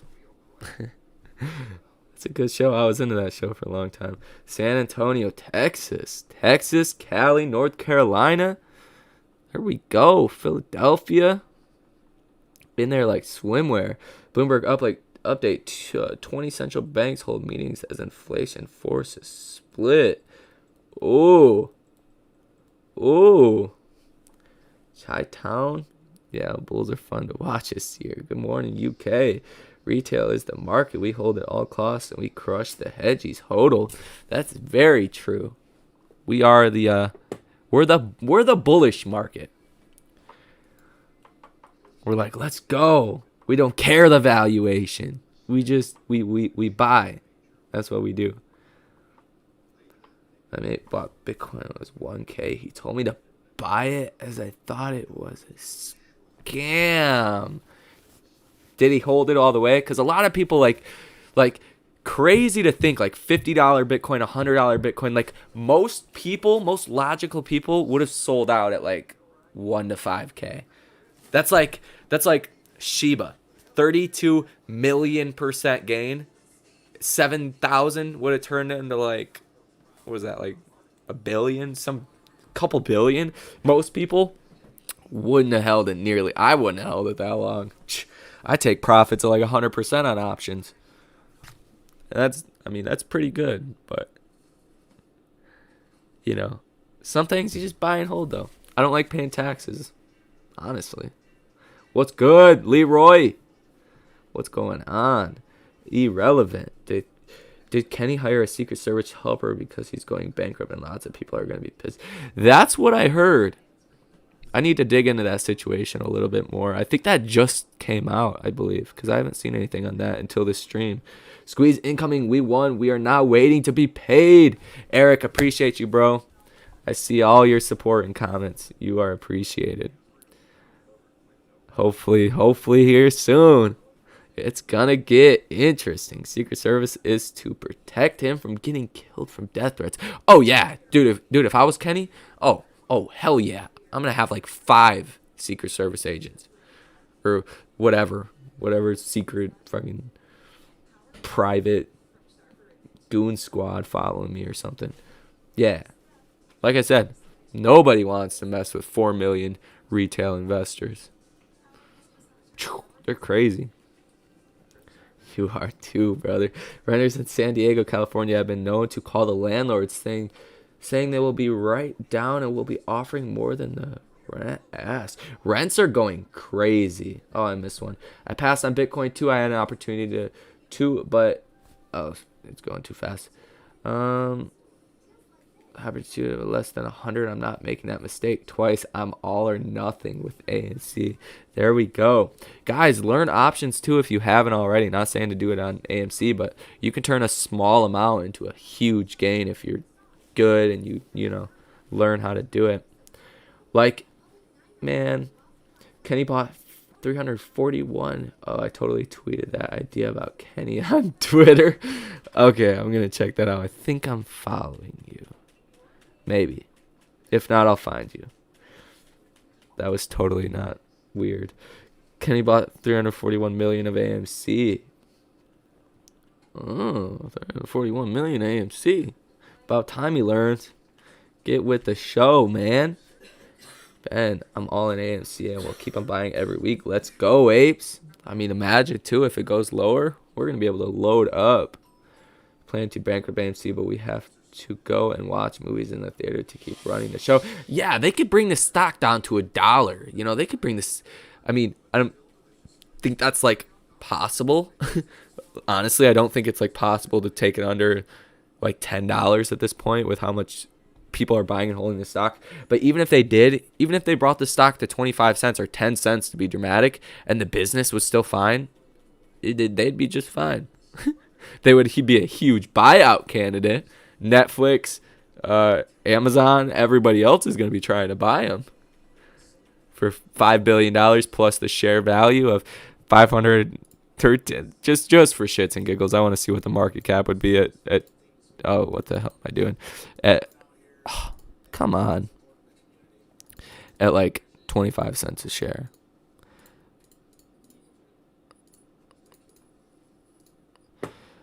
$128 million market cap plus $5 billion in debt. Anybody's gonna be buying their well, I mean, yeah, probably. So you got to think about it right now. A buyout would be their debt plus market cap, because when you buy out a stock, you take the debt with you. 128. That's like a biotech. That's like a shady biotech valuation. What is Hold on. See what's.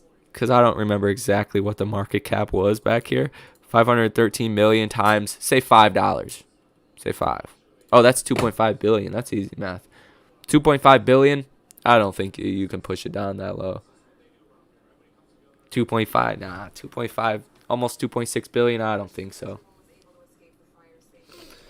They can go as low as they need to sell their position. Why don't they end this silly game? Interesting. Honestly, I don't know. I don't think they can just. It would take a lot of money and be a lot of risk to do that. Because you got to imagine if you pump in that much money into short positions, if you see a 5 to 10% bounce, you just got whacked. You just got like really, really whacked on like everything. Synthetics or not, if you buy with real money, it's real. Sell one if you don't believe me. Yeah, exactly. I think you with the market makers and all that activity you've seen having to naked short back here in June to, I think the naked shorting, just to be clear, back here in January was because they thought the business was going to go bankrupt so they could keep the free shares. And that's what you see with the huge FTD spike. But all throughout here, all of these FTDs, I don't necessarily think you're putting money into the markets and you're not getting real shares. I don't believe that whatsoever. Lou or anybody else can say that all they want. I will not mislead you guys like that. That is not the case. That is pure speculation. That's the craziest thing I ever heard in my life. When there is not enough shares outstanding, I really shouldn't say that, but like back here, even all these FTDs, I don't necessarily think all of the money you put in is going to synthetic shares, that you're not getting real shares. Like, that makes no sense. But when the market makers, when there's a lot of option activity to provide that liquidity, like we talked about earlier, they are allowed to create shares and short shares to provide that liquidity. And that's exactly, what happens. Now, if you're buying shares, I firmly, wholeheartedly believe you're buying legit shares. That's why when that whole rumor came out, don't buy AMC, just hold, that was the most BS thing I have ever heard in my entire life. And I will argue with anyone about that. Not like specifically even you guys, just anybody. Like that logically, that you will never see a short squeeze with no buying. Don't even get me started. It's impossible. It's not possible. It will never happen in the history of the stock market ever. I don't care. Never. Because you need buyers. Think about the bid and the ask. Like, this is such an important concept. The bid and the ask. Compare it to volume. When there is low volume, there's not that many shares that are trading hands. So there's not a big need to get in and out of positions. It's not like FOMO buyers are coming in and buying as many shares as possible. That is not the case. But when you're doing like 20 to 30 million shares of volume, like that's very low, 15 million for volume. You don't, like I said, you don't see people trying to get in and out. Once that volume comes in, that bullish volume, you see people buying the stock for much more. Say you're willing to buy the stock at 40. I'm willing to buy the stock at $40.25. The next guy's willing to buy it at $40.50. That's where you get the increase in share price. And that's what happens when shorts cover. It's the same exact thing. They're trying to cover. They're willing to pay a certain amount to get out of their short positions. And that's exactly how it works. If you don't see buyers come in, there's nobody to press that bid up. It never could happen. It's impossible. The 200 and change. When Lou and Review told people not to buy AMC and got their fan base to do it, that was so dumb. And some went so low to say Matt was the reason it low. Yeah, that's not the case. And I don't like beef out with people. Like, I think it'd be totally funny if like Lou and Eight Father fought because they had like beef or whatever. But like, I don't want to see anybody mislead anybody, and I just think that's misleading. That's totally misleading. Ever since that came out, there's obviously a lot of other reasons why AMC has been falling, not just that. But I definitely think that had some impact to why AMC did fall. Not even close to being the main factor, but it had some influence to why AMC fell. As soon as that rumor came out, right? That was like mid-November, right? Around there. I don't even remember the exact day. Late November. We've been falling ever since. It's only... I don't know. I mean, you can trick new investors into all that stuff, but like that's just steering people wrong. That makes me mad. Like, I don't care, about a lot, but if you're gonna steer people wrong like that, that's just not right. Omicron did cause some fear, definitely. Buy and hold, that's it. That's the formula to burn the hedges. So simple. An ape can do it. Even an ape can do it. Literally. Marco, it sure seems like he's been set in to infiltrate and break up the unity. Yeah, I've heard that a lot. I've heard a lot of people say that, honestly. The only misleading I do is telling Kenny I'm selling. Oh, yeah. We're selling, Kenny. Monday morning. We're selling, Kenny, just for you. You can wash your hands. No need for a Secret Service or an escort. You can just get out of your positions all nice and cool. And then we're all just going to pile back in and press the bid. As soon as you start covering, as soon as you put your order in, we're just going to act a little bit faster. Screw him. AMC, give me a shout out. AMC, give me a shout out. GGG investor. What is popping? They needed a drop to cause the spring effect. They just doubled down when Omicron hit. Yeah, for real. Omicron. And there's a lot of people saying Omicron is obviously a less severe disease. So if that crowded out Delta, that could actually be a really good thing.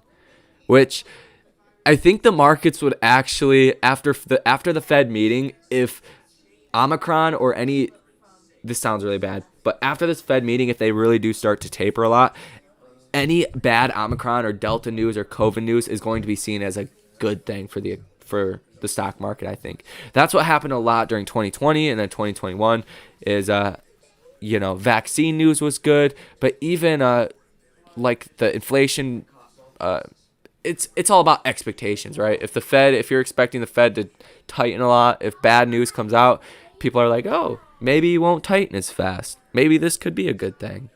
I don't know. Omicron, I definitely, the way investors reacted, I definitely thought it was going to be a bigger deal.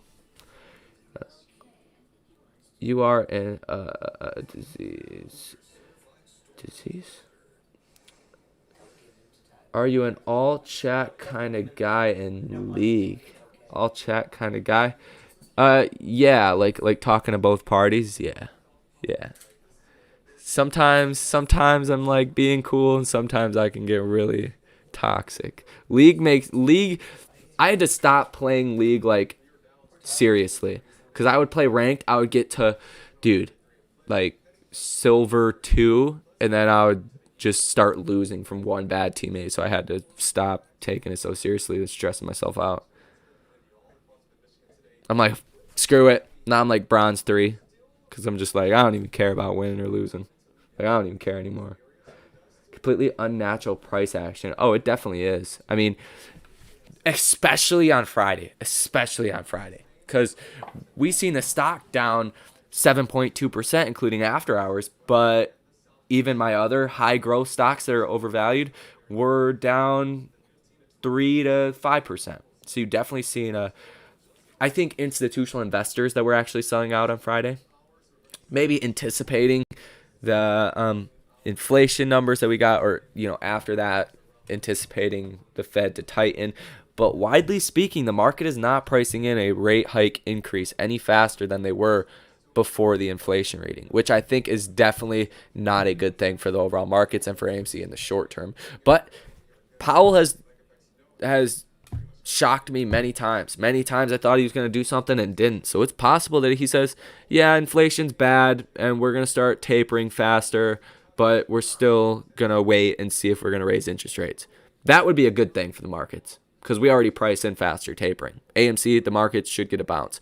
If Powell comes out and says, yeah, we're going to taper at 2 times the speed, and then we're going to strongly reassess how often we're going to raise interest rates after that, or something along those lines.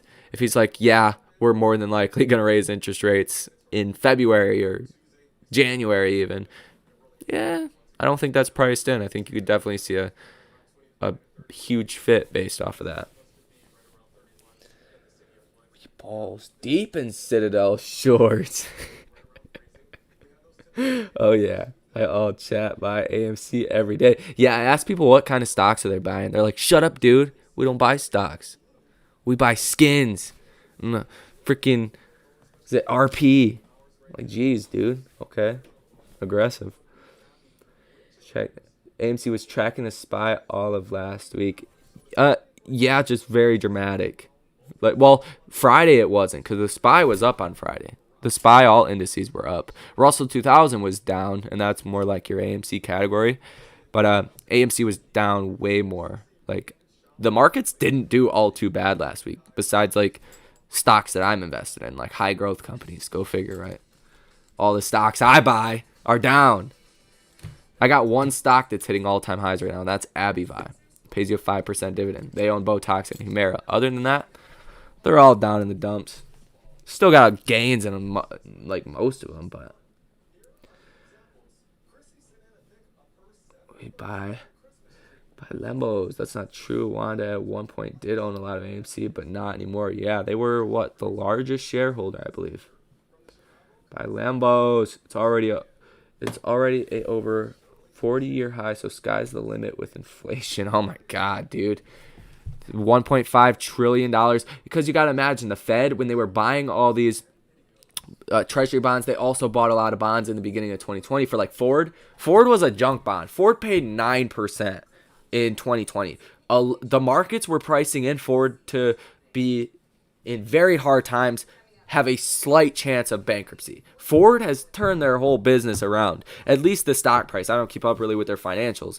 They have 200,000 pre-orders for the Ford F-150 Lightning, so they're obviously doing some good things. Well, that money, that 9% interest rate they didn't have to pay on their bonds, guess what they did with that? They hoarded that cash. Where do they keep their cash? A lot of the times they keep that cash in the bank. That's the same thing for all these companies, right? So that bank, they can't hold on to that cash. So you're seeing all of this extra money be basically bought by the Fed, and you get paid out the small interest rate. But that's why you're seeing all this money, $1.5 trillion, that will take 15 to 18 months for companies to spend. Meet Kevin actually made a whole video on this, but it's pretty, straightforward. I knew this before he said that, but I mean, everybody's talked about this at times if you watch CNBC at all. Yeah. They printed 15% of all money printed this year, just about. Yeah, they actually printed, last time I checked, it was like, if you include all the bonds and stuff, it's over 20%. If you include all the other stuff. But yeah, they printed so much money, it's ridiculous. I mean, that kind of money printing takes years to get out into the economy. Wait till the velocity of money picks up. I think it's at a 3 right now. Velocity of money, like for every $1, it'll circulate on average 3 times. Wait till it's 5 times, and that money's just flowing around. People still have record amounts of cash. Household balance sheets are not too bad. I mean, things that will help those, like student loans. They said, Jen Psaki said on Friday, she said that January or February that they might extend it, but they said they're preparing people to start paying student loans in January and February. They said there's probably not going to get extended, basically what she was saying. So that will actually help inflation if that money's got to go back to the government, because government owns, it's their biggest asset class is student loans. Make that make sense. Thanks, government.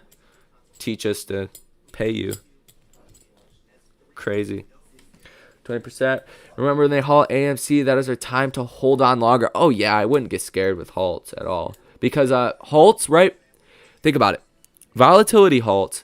What happens during a volatility halt is to try to figure out and set the price of when it opens. So like they're taking the orders, just like an IPO. If you've ever played an IPO or you know anything about it, the IPO gets basically offered to the prime brokers, banks. They list the stock, but they get the stock at say $10. If there's high demand and there's a lot of orders going in for that stock, obviously you can't short an IPO right off the bat.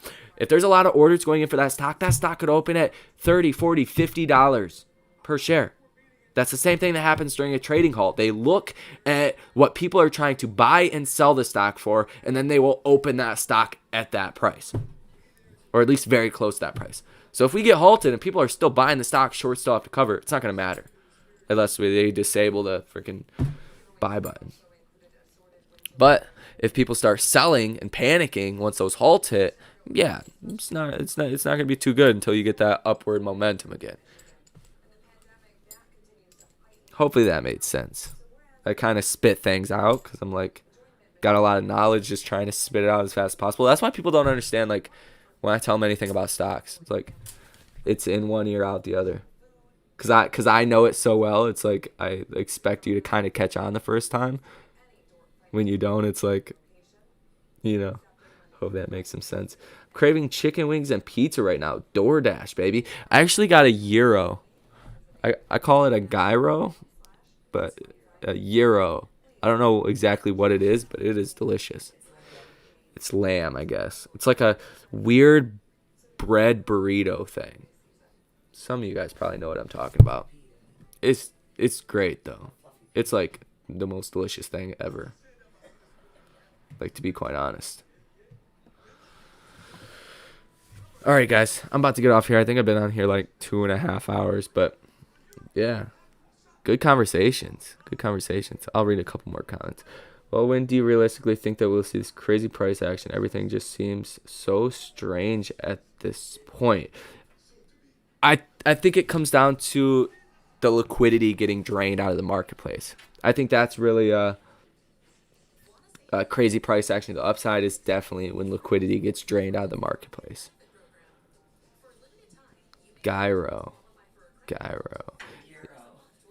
Euro. I don't know. It's a euro or a gyro. I have no idea. But yeah, once the liquidity gets drained, that's where it's like you don't have money to put in your margin account to service your margin levels, your margin maintenance, to stay in your position. What's your high growth stocks? High growth stocks. Lucid. I have a lot of gains on Lucid, though my average was like $21, so I'm not buying that right now. SoFi, I really like that. PayPal is not like high growth, but I think it'll do good even when the Fed does raise rates. Like SoFi, Lucid, PayPal. I have some other ones that just, I wouldn't like recommend them. Hold on, let me look at some of these stocks I've had for a very long time in this Robinhood. That's why I don't sell them. But like DraftKings, I got some AMC in here. AMD is really good. Affirm, PayPal, like I said. Purple's decent. I don't like or hate the stock, but AMD, Abivai, that's a solid company. Big Commerce, don't buy it. Big Commerce is terrible. It's trash. Corsair is pretty good. It's not like a hyper growth. Teladoc could be really good. That's definitely got a lot of growth ahead. But it's hard right now. You don't really want to be invested in a lot of high growth companies when they start to taper. You could definitely have your mix of them, but if you're in a lot of high growth companies that need to raise a lot of money to grow, they're not going to do as well as even your staple healthcare stocks or your Coca-Colas or companies that can pass on those prices to consumers. If you're a Snapchat, right, for an example, I used to own a lot of Snapchat. If you're Snapchat, you can't pass that price on to consumers. You get paid by advertisers. They're not going to pay you more because inflation's higher. They're not going to. You're not going to be able to pass that price on to advertisers. So, or not as easily anyways. And then when you got to raise money, it costs more interest to raise that money and to service that debt. And then on top of that, with high inflation, if you're projecting $5 billion in revenue for a random magical number in 3 years, 3 years from now, if inflation's 7% a year, those earnings are going to be worth what, 22% less? So yeah, it's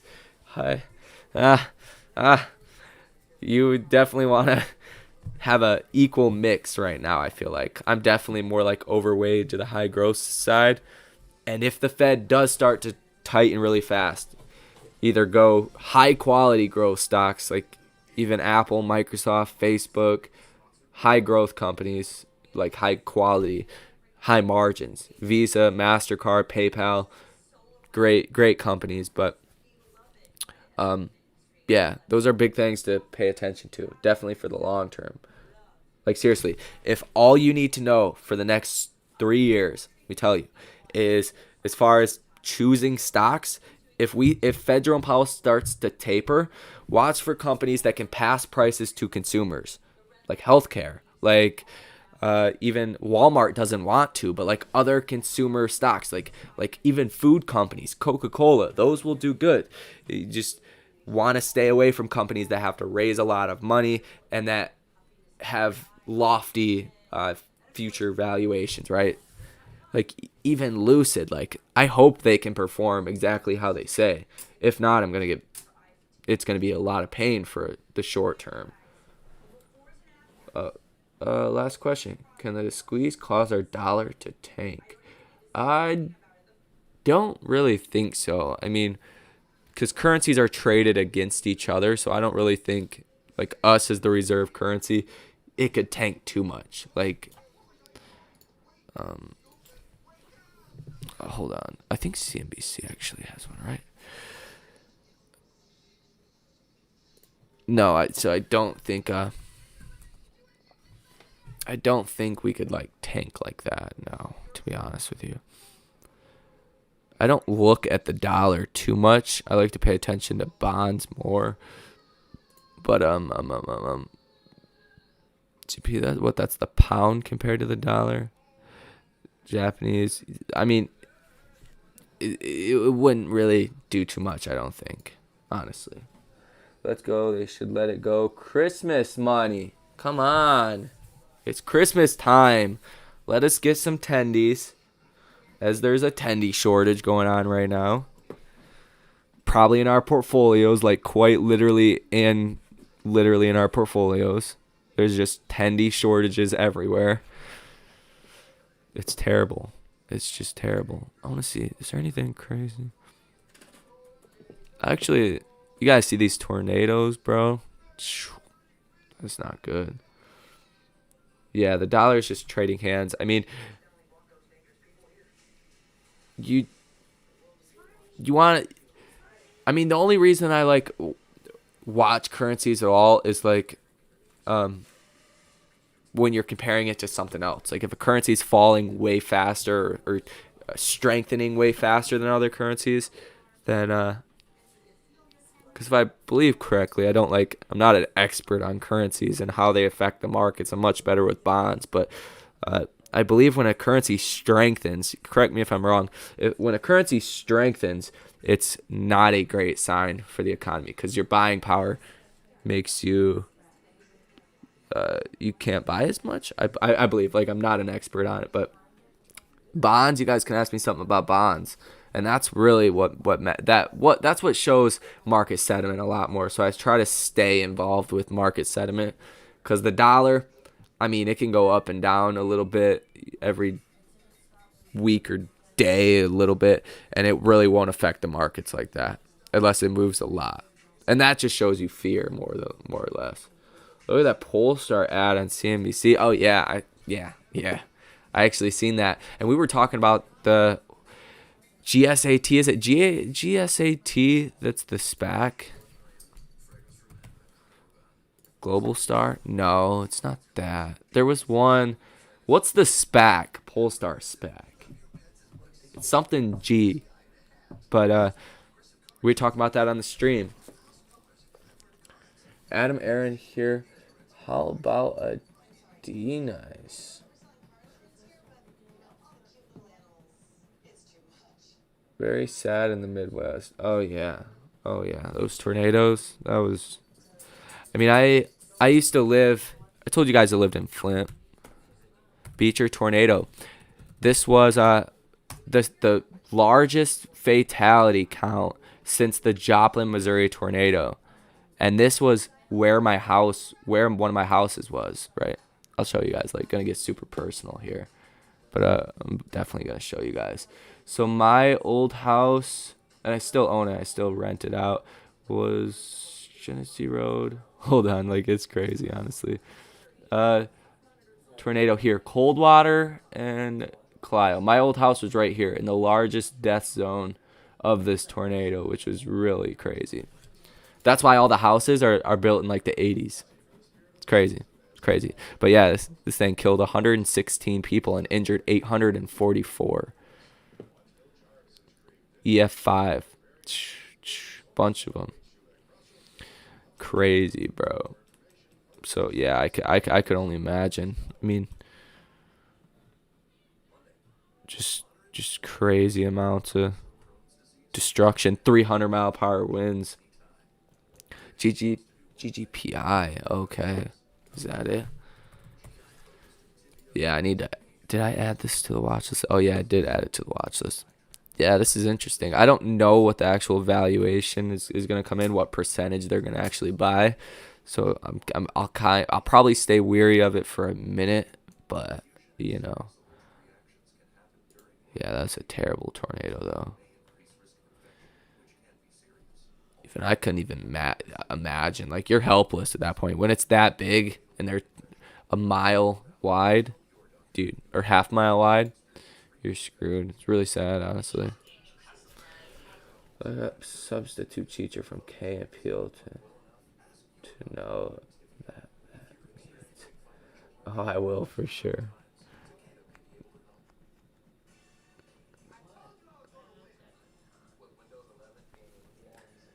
Made a video on it, man. Okay. GGG investor, I'll check you out. MC property, not sure, but I think they're. Oh, you guys are funny. All right, guys. I appreciate you guys sticking around for me. Some of you guys have been here like the whole time. Eric, MC Property, GGG Investor. Appreciate you guys. All you guys that have been here. I know there's a bunch of names. Appreciate it.